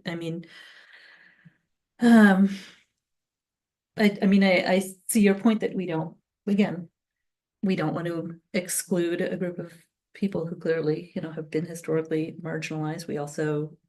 We did have a conversation where I understand where the language came from, so I'm glad it's gonna come back for another read. I don't know that in this exact moment I have a like solid suggestion on what word should be. I think we clearly understand where I think a lot of us have strong feelings. Mhm. Robert, I just need to say, I didn't try to sneak it in there, Ugh. and I got the tone, you know, from your tone that's what you accused me of, and so I just gotta call that out, like, I did take it from the spirit of those notes. I did, I'm saying that I put the phrase in there, but I take a little bit of offense that the tone's like I tried to sneak it in there, like, you know, to No, that's how I meant something it. over on you. That's how I meant it. Yeah, well, I take offense Because to that. you should, because in 4 years of doing it, 2 years of doing this and numerous reads through this thing, not once has that ever been discussed when I've been here. And you chose whatever. All right, I'm not- we don't need to get too personal. It's not personal, but No. I just had to call that out. Like I did. So, and I would certainly hope, sorry, but Just I would business, certainly not hope personal. that like that a communication, and I don't have to have an answer, but I would hope that there would have been like some kind of heads up in communication prior to the meeting that this was an issue, because it's nice if it's nice if folks have an opportunity to think it through without being totally put on the Blindsided. spot. Yeah. I also don't think that this language, gender identification, as you just said, everyone has a gender identification. So I think it's possible you and other people might be reading that as people who are trans or like that particular gender identification. Whereas I think the spirit of it is however we all identify with our gender. So to your point, Callie, yes, Yeah, there are situations where boys get different attention in certain classes than girls. And that may not be super clear from this language, but I do think that the intent is that broader gender implication. In which case I would be happy to consider rewording this somehow. I think the people that I represent that I hear from would read this as the school taking part in identifying somebody or creating identification for a child. And I think, you know, that's where a lot of the communication to me has originated from, you know, a child. It's hard for a child to make a lot of these decisions. You know, and this, I agree with you. If that's the case, and I'd be happy to look at rewording this, to include, I mean, when I read the whole sentence, which I did as a whole, it's talking about historically marginalized student groups. I wasn't aware that young girls were a historically marginalized student group based in math, based on teachers not calling on them. So that's information for me. I would be happy to do that. Of course, I don't think that's right. I think we all think, you know, girls in STEM is the future. And we need to, you know, focus on that and foster that as much as we can. If that's what this is referring to. When I just read this, it sounds like we're leaving out LGBT, you know, the rest, you know, a lot of that historically marginalized group, and just focusing on one particular individual part of that marginalized group. You could add sexual orientation. Which I think that's absolutely been historically marginalized for sure. You know, and I think that's part of the LGBTQ plus broader group, and not leaving anybody else there out, no matter what they are. I think they've been persecuted for a long, you know, there's all sorts of things, you know, especially when we talk about historically marginalized student groups, you know, I would want everyone represented and protected, not just one particular segment of that group. If that's how you would choose to read this. But again, to Ariel's point, that the way I read it seems pretty specific. So one suggestion I have is we add LGBTQ, comma, gender, comma, and socioeconomic factors. So we're acknowledging gender as a factor. We are incorporating folks who have a wide range of LGBTQ related identities. And to me, that I like that to be inclusive of that group. I totally agree with that. I think taking away the identification and leaving in gender is exactly what I feel that we're looking for here. I don't think it takes away identity. I think it's saying it in a different way. Could be, in Yeah, which case I you're mean, welcome I to read think it that way, it- and if that's what it means to you, I support that too. You know, I mean, I think it's important just to recognize that gender identity, gender expression is protected under laws for discrimination purposes. And so there's generally a reason when a class is protected like that. It's because they have been historically marginalized and harmed by systems. So I mean, at my first listen, I think including LGBTQIA plus, Yeah. as the well whole- as the whole thing, Yeah, as well as gender. gender Mhm. covers to me identity and expression. I'm not an expert in the area, and that sounds reasonable, and I'm glad One of to the be bringing it back. One of the phrases we talked about was sexual orientation. Is that maybe broader? Isn't that LGBT? But isn't it a broader way? I mean, we're talking about these things like in a broad way, cultural and ethnic identity, linguistic identity. Right. We're not naming certain language speakers. Mhm. So would it kind of fit the rest of the sentence and still be broad to say sexual orientation and gender? I think, well, two things. I think that there is more to the LGBTQIA plus acronym than sexual orientation. Okay. And I also feel like the student population that we're talking about is it's young to be talking about their sexual activities. So to me, the word sexual just seems probably, it's not what we're trying to imply. We're trying to imply more their identity. And so to me, the word sexual orientation feels like the wrong word for this document. It's a good point. What about gender expression? Is that less triggering? I don't think we need gender expression. We're not. We just said, we just went over that. I think we're good with gender. Well, I know we just went over it, but I think I'm allowed to speak my truth too, Robert. Gender expression gets back to gender identity, gender identification. I think we're talking about men and women, per Callie's point about teachers choosing to choose young boys over young girls in a classroom or something like that. That's gender, that's not gender expression. So if we're going to read this as a broader whole to include that as well, then I think gender is looking broader at the whole group of anything that would consider gender, as is LGBTQIA plus, and ethnic identity and linguists and linguistics and cultural. These seems broad groups that have been marginalized, and certainly gender, whether it's been men or women, especially women, have been prosecuted and persecuted over history and marginalized. And I think bringing that up is important too.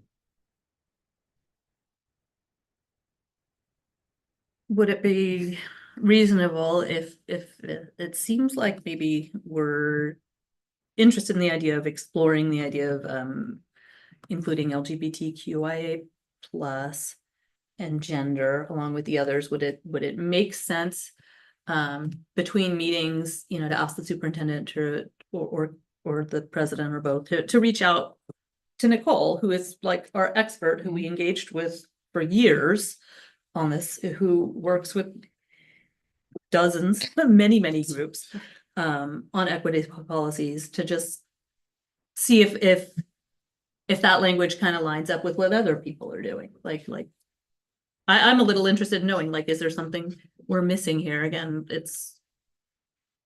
the goal is to be clear and inclusive, of course. So I'd like to hear back to make sure that we're not unintentionally creating some harm by making a change like this quickly. And I know right now we're in the discussion phase anyway, so it's coming back to us. So is that something that people are interested in?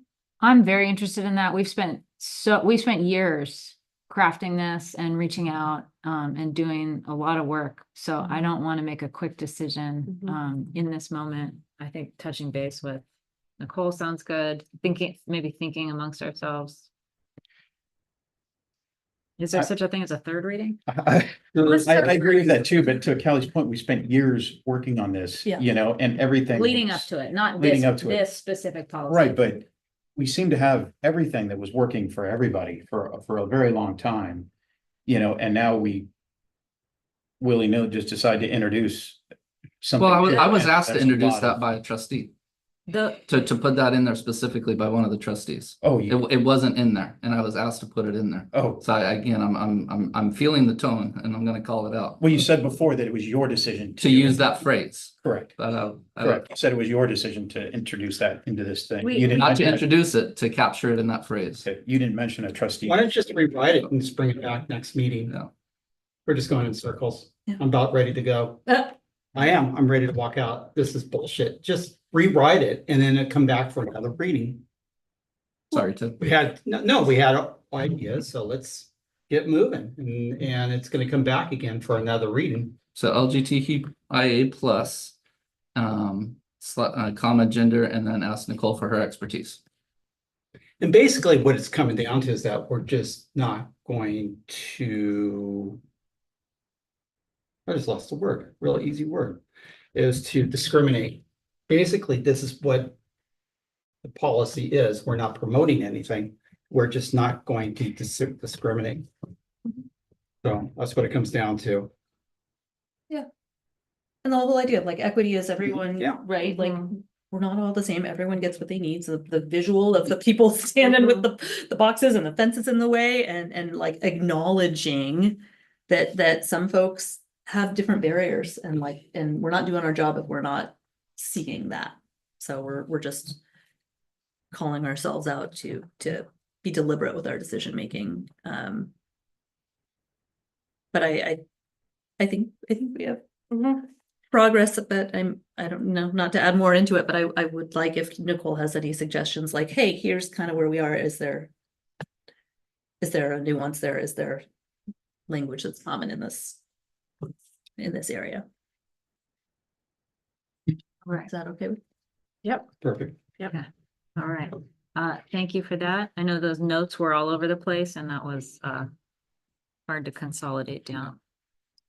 All right, thanks for discussion, everybody. Moving on to 9D, discussion regarding absences and excuses. All right, so this one is more typical of our board policies, and I'll bring this forward for Carissa. And so this is board policy 5113, absences and excuses. It's very focused, so what we always try to do is highlight what were the changes, right?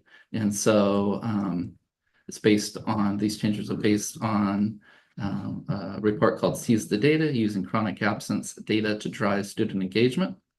And also the policy was updated to clarify that absence from school is required to be excused when the absence is due to work in the entertainment and allied industry. How specific is that? Right, so you can really think of absences and excuses as very broad. This is really honing down. There was a change made based on that particular industry. And so when you get into the policy, you see again, whenever we have an opportunity, we try to customize it and make sure that it says the SUESD board. And then the big change there in the full paragraph that is in bold and italics is that when a student's absence from school is excused, the student's teacher shall determine identical or reasonably equivalent assignments and test those missed during the absence, which the student shall be permitted to complete for full credit within a reasonable amount of time.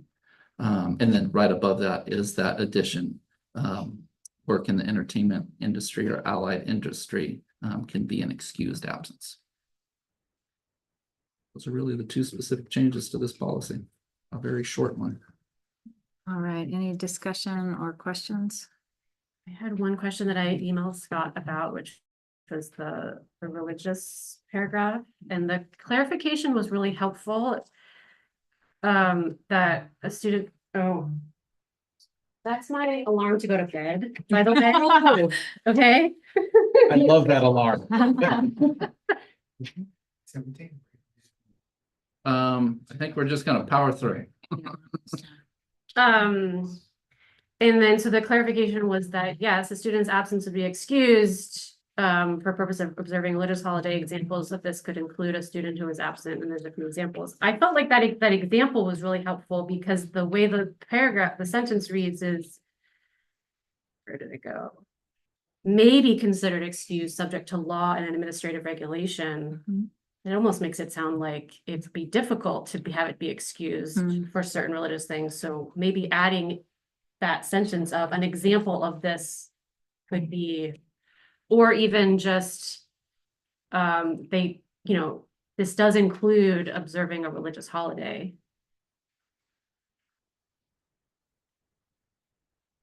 Yeah, sometimes, there's pros and cons with that, right? Yeah. Sometimes when you try, I mean, right now, it kind of intentionally references law, right? Which leaves it, so that how the law is written, if we need to gauge a question against that, we go to that. And if we sometimes trying to put an example in a board policy can be a little too restricting. I guess, but in general, students, they can be excused for observing a religious holiday. So that's pretty straightforward. So maybe just adding some language around that a religious holiday is an approved excuse. Is there? I just clicked the link. What's the con to the, tell me, what's the con to that again? I think it can just be a little restricting. Oh. I mean, so I was starting to say that I was clicking the link to the ed code cited, like right there in that section, because I always wonder what's the detail that we're alluding to here. And I think, it could be, for example, that a person, I don't know, says that it's oh, well, it was a religious holiday and it is something that's clearly, I don't know, I'm not trying to be disrespectful in any way, but it like something that's just totally made up. Like my Festivus, well, that's offensive. No, yeah. My religion celebrates, I don't know, wearing this particular wig and tie on the third Thursday of every month. So my child's always going to be gone for that because it's a special religious holiday. Like the code kind of spells out some of the parameters there. So I wonder if there's a way to maybe considered excused, subject to law and just regulation, like per ed code. I don't know. I'm trying to figure out a way for us not to accidentally put a may or a shall in a place where CSPA lawyers probably intentionally didn't. You know what I mean? Like, how do we make it more understandable and digestible? Because I think that's where you're coming from. Yeah. Student.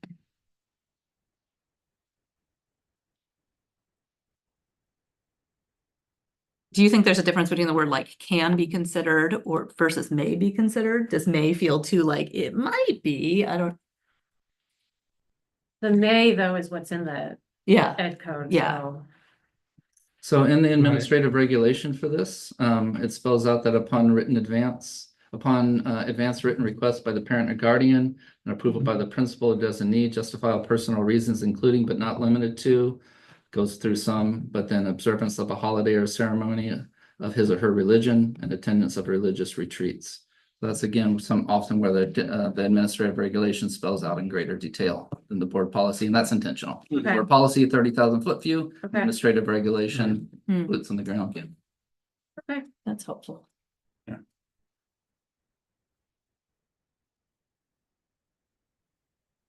All right, are we good with that? Okay. Was it no notes from Epstein's mom? Welcome back, Cotter. Oh, that one even went over my head. Yeah. This is Seinfeld. I mean, I feel like everybody kind of was. For the rest of us. That's it. Right. Good one. All right, moving on to action items 10A, consider revisions to the LCAP. Great, well, thank you. This will be brief. I think in our LCAP bite last session, I alluded to the fact that the county received our LCAP. And it was approved by our board in June of this past year. They made some very small modifications. And I will tell you exactly what they are, and I will tell you where they are. So on page 104 of the docket, in goal 1, on the far right-hand column, it says broad goal. It had previously been listed as a broad and maintenance goal. You cannot list them as both. And the reason that we had listed them as both was we're saying it is a broad goal, but we're also maintaining some of the progress we've done before. They just said, you got to choose one. So we chose one. So on page 104, you'll find that change noted. It'll say broad goal. On page 108, it'll be the exact same thing. It was listed as a broad and maintenance goal. It is now a broad goal. Told you these things were pretty small. Yeah. On page 107 of the docket, under action 1.5, they asked us to be very specific about which groups of students would be served most by the 0 period, and that's our English learners and our special education students who have a period of ELD and or a period of RSP. We're not getting access to a full course load, including electives, so we spelled that out.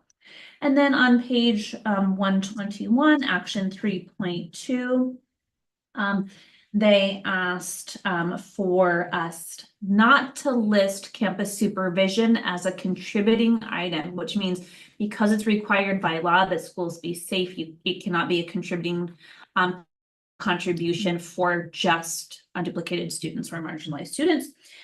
Which we corrected, and we did offset those costs into our counseling services. So we were able to repurpose that in a really positive way. And then the very last thing, and it was very small, on page 146 of the docket, the LCFF base amount didn't match the LCFF calculation because it did not include the GSA and TK add-on, which is an additional funding. So those are it's just the difference of a dollar amount. You can tell how closely they read our plans when you know what the kind of minor tweaks that they do make. They made them with great intention, though, and we do appreciate all the work that they do. So it's my request of the board to approve this LCAP with those minor adjustments. All right, questions or comments from the board on the LCAP? Well, there's 10 fine districts in the county. That, I thought there was more, but Yeah, just 10 of us. yeah, Yeah, that is, yeah. I never thought of it. Yeah, I like the little history of Capitol in there. Thank Should put the history of the schools in there too. Maybe you can help me Next with time, that. right, yeah. We should make that a month. Yeah, there we go. Let's make the LCAP longer. Amanda. All I ask is for approval. I made the motion. No, are we there yet? Are we, any questions or comments? No. No? No. All right, do we have a motion? I'll make the motion. All right, to a approve the second. LCAP. I'll second. All right, all in favor? Aye. Any opposed? All right, motion passes. All right, moving on to 10B, adopting a resolution in favor of California Proposition 2, Public Education Facility Bond Measure. Okay, so Proposition 2 is a bond measure and it's a $10 billion bond. It goes all the way from kindergarten all the way to community college, of which 8.5 billion would be set aside if this bond were to pass in November for K through 12 education. And it's for facilities. It's basically like our bond that we're going out for. And the nice thing about this is since we're going out for a bond also in November, we could potentially get some matching funds, kind of how we did for the field.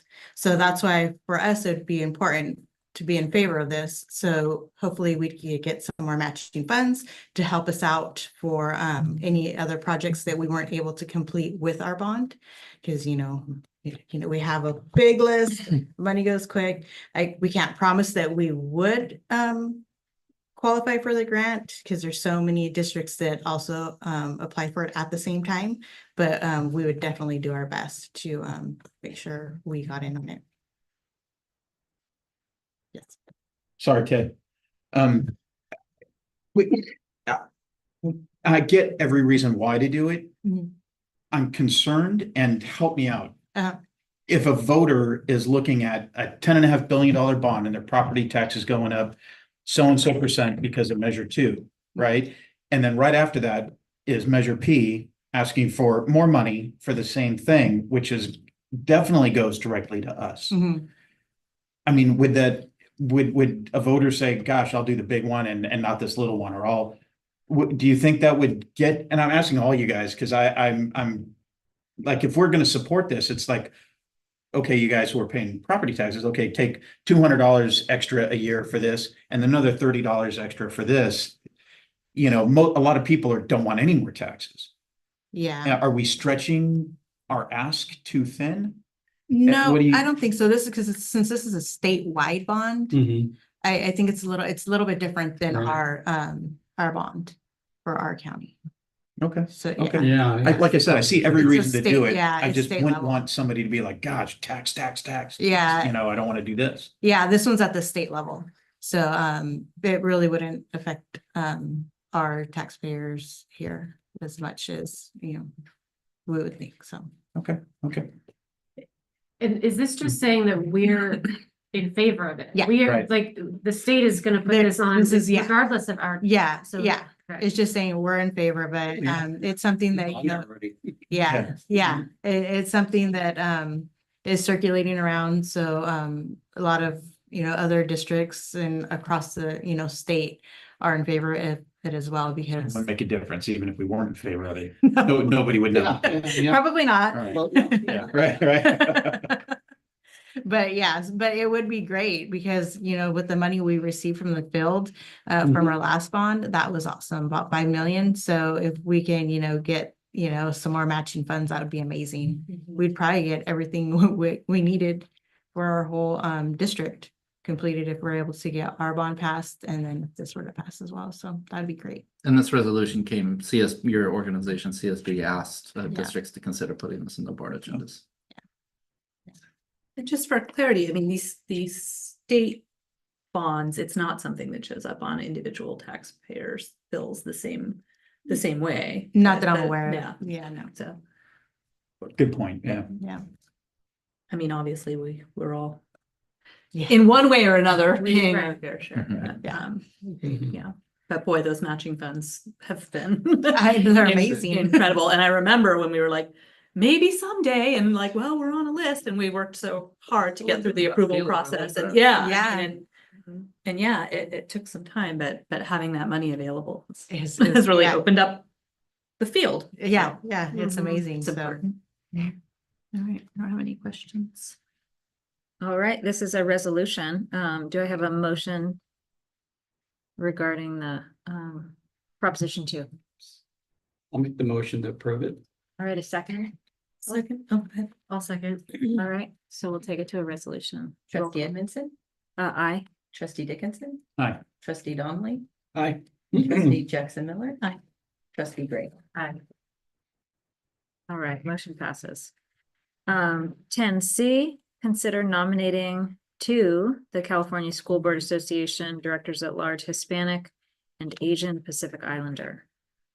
And before I start, I just always remind the board that you have the opportunity to take no action if there's not a nomination you want to make, which is often the case. But then again, we don't ever want to not have the board have this No. opportunity. So we stay in sync with CSBA on this. And so, as you know, the directors of CSBA put a lot of work into leading the organization. And we have our local area directors, but they're not up in this area, in our area for this year. So the two directors that are up that you could have nominations for are the Director at Large Hispanic and the Director at Large Asian Pacific Islander. I'll tell you who those folks are. I did not have the time to reach out to them to see if they're running again, so I can't tell you that information. But the current ones for the Director at Large Hispanic is Joaquin Rivera, and he's from the Alameda County Office of Education. And the Director at Large for Asian Pacific Islander is Sylvia Leon, and she is from Cupertino Union School District.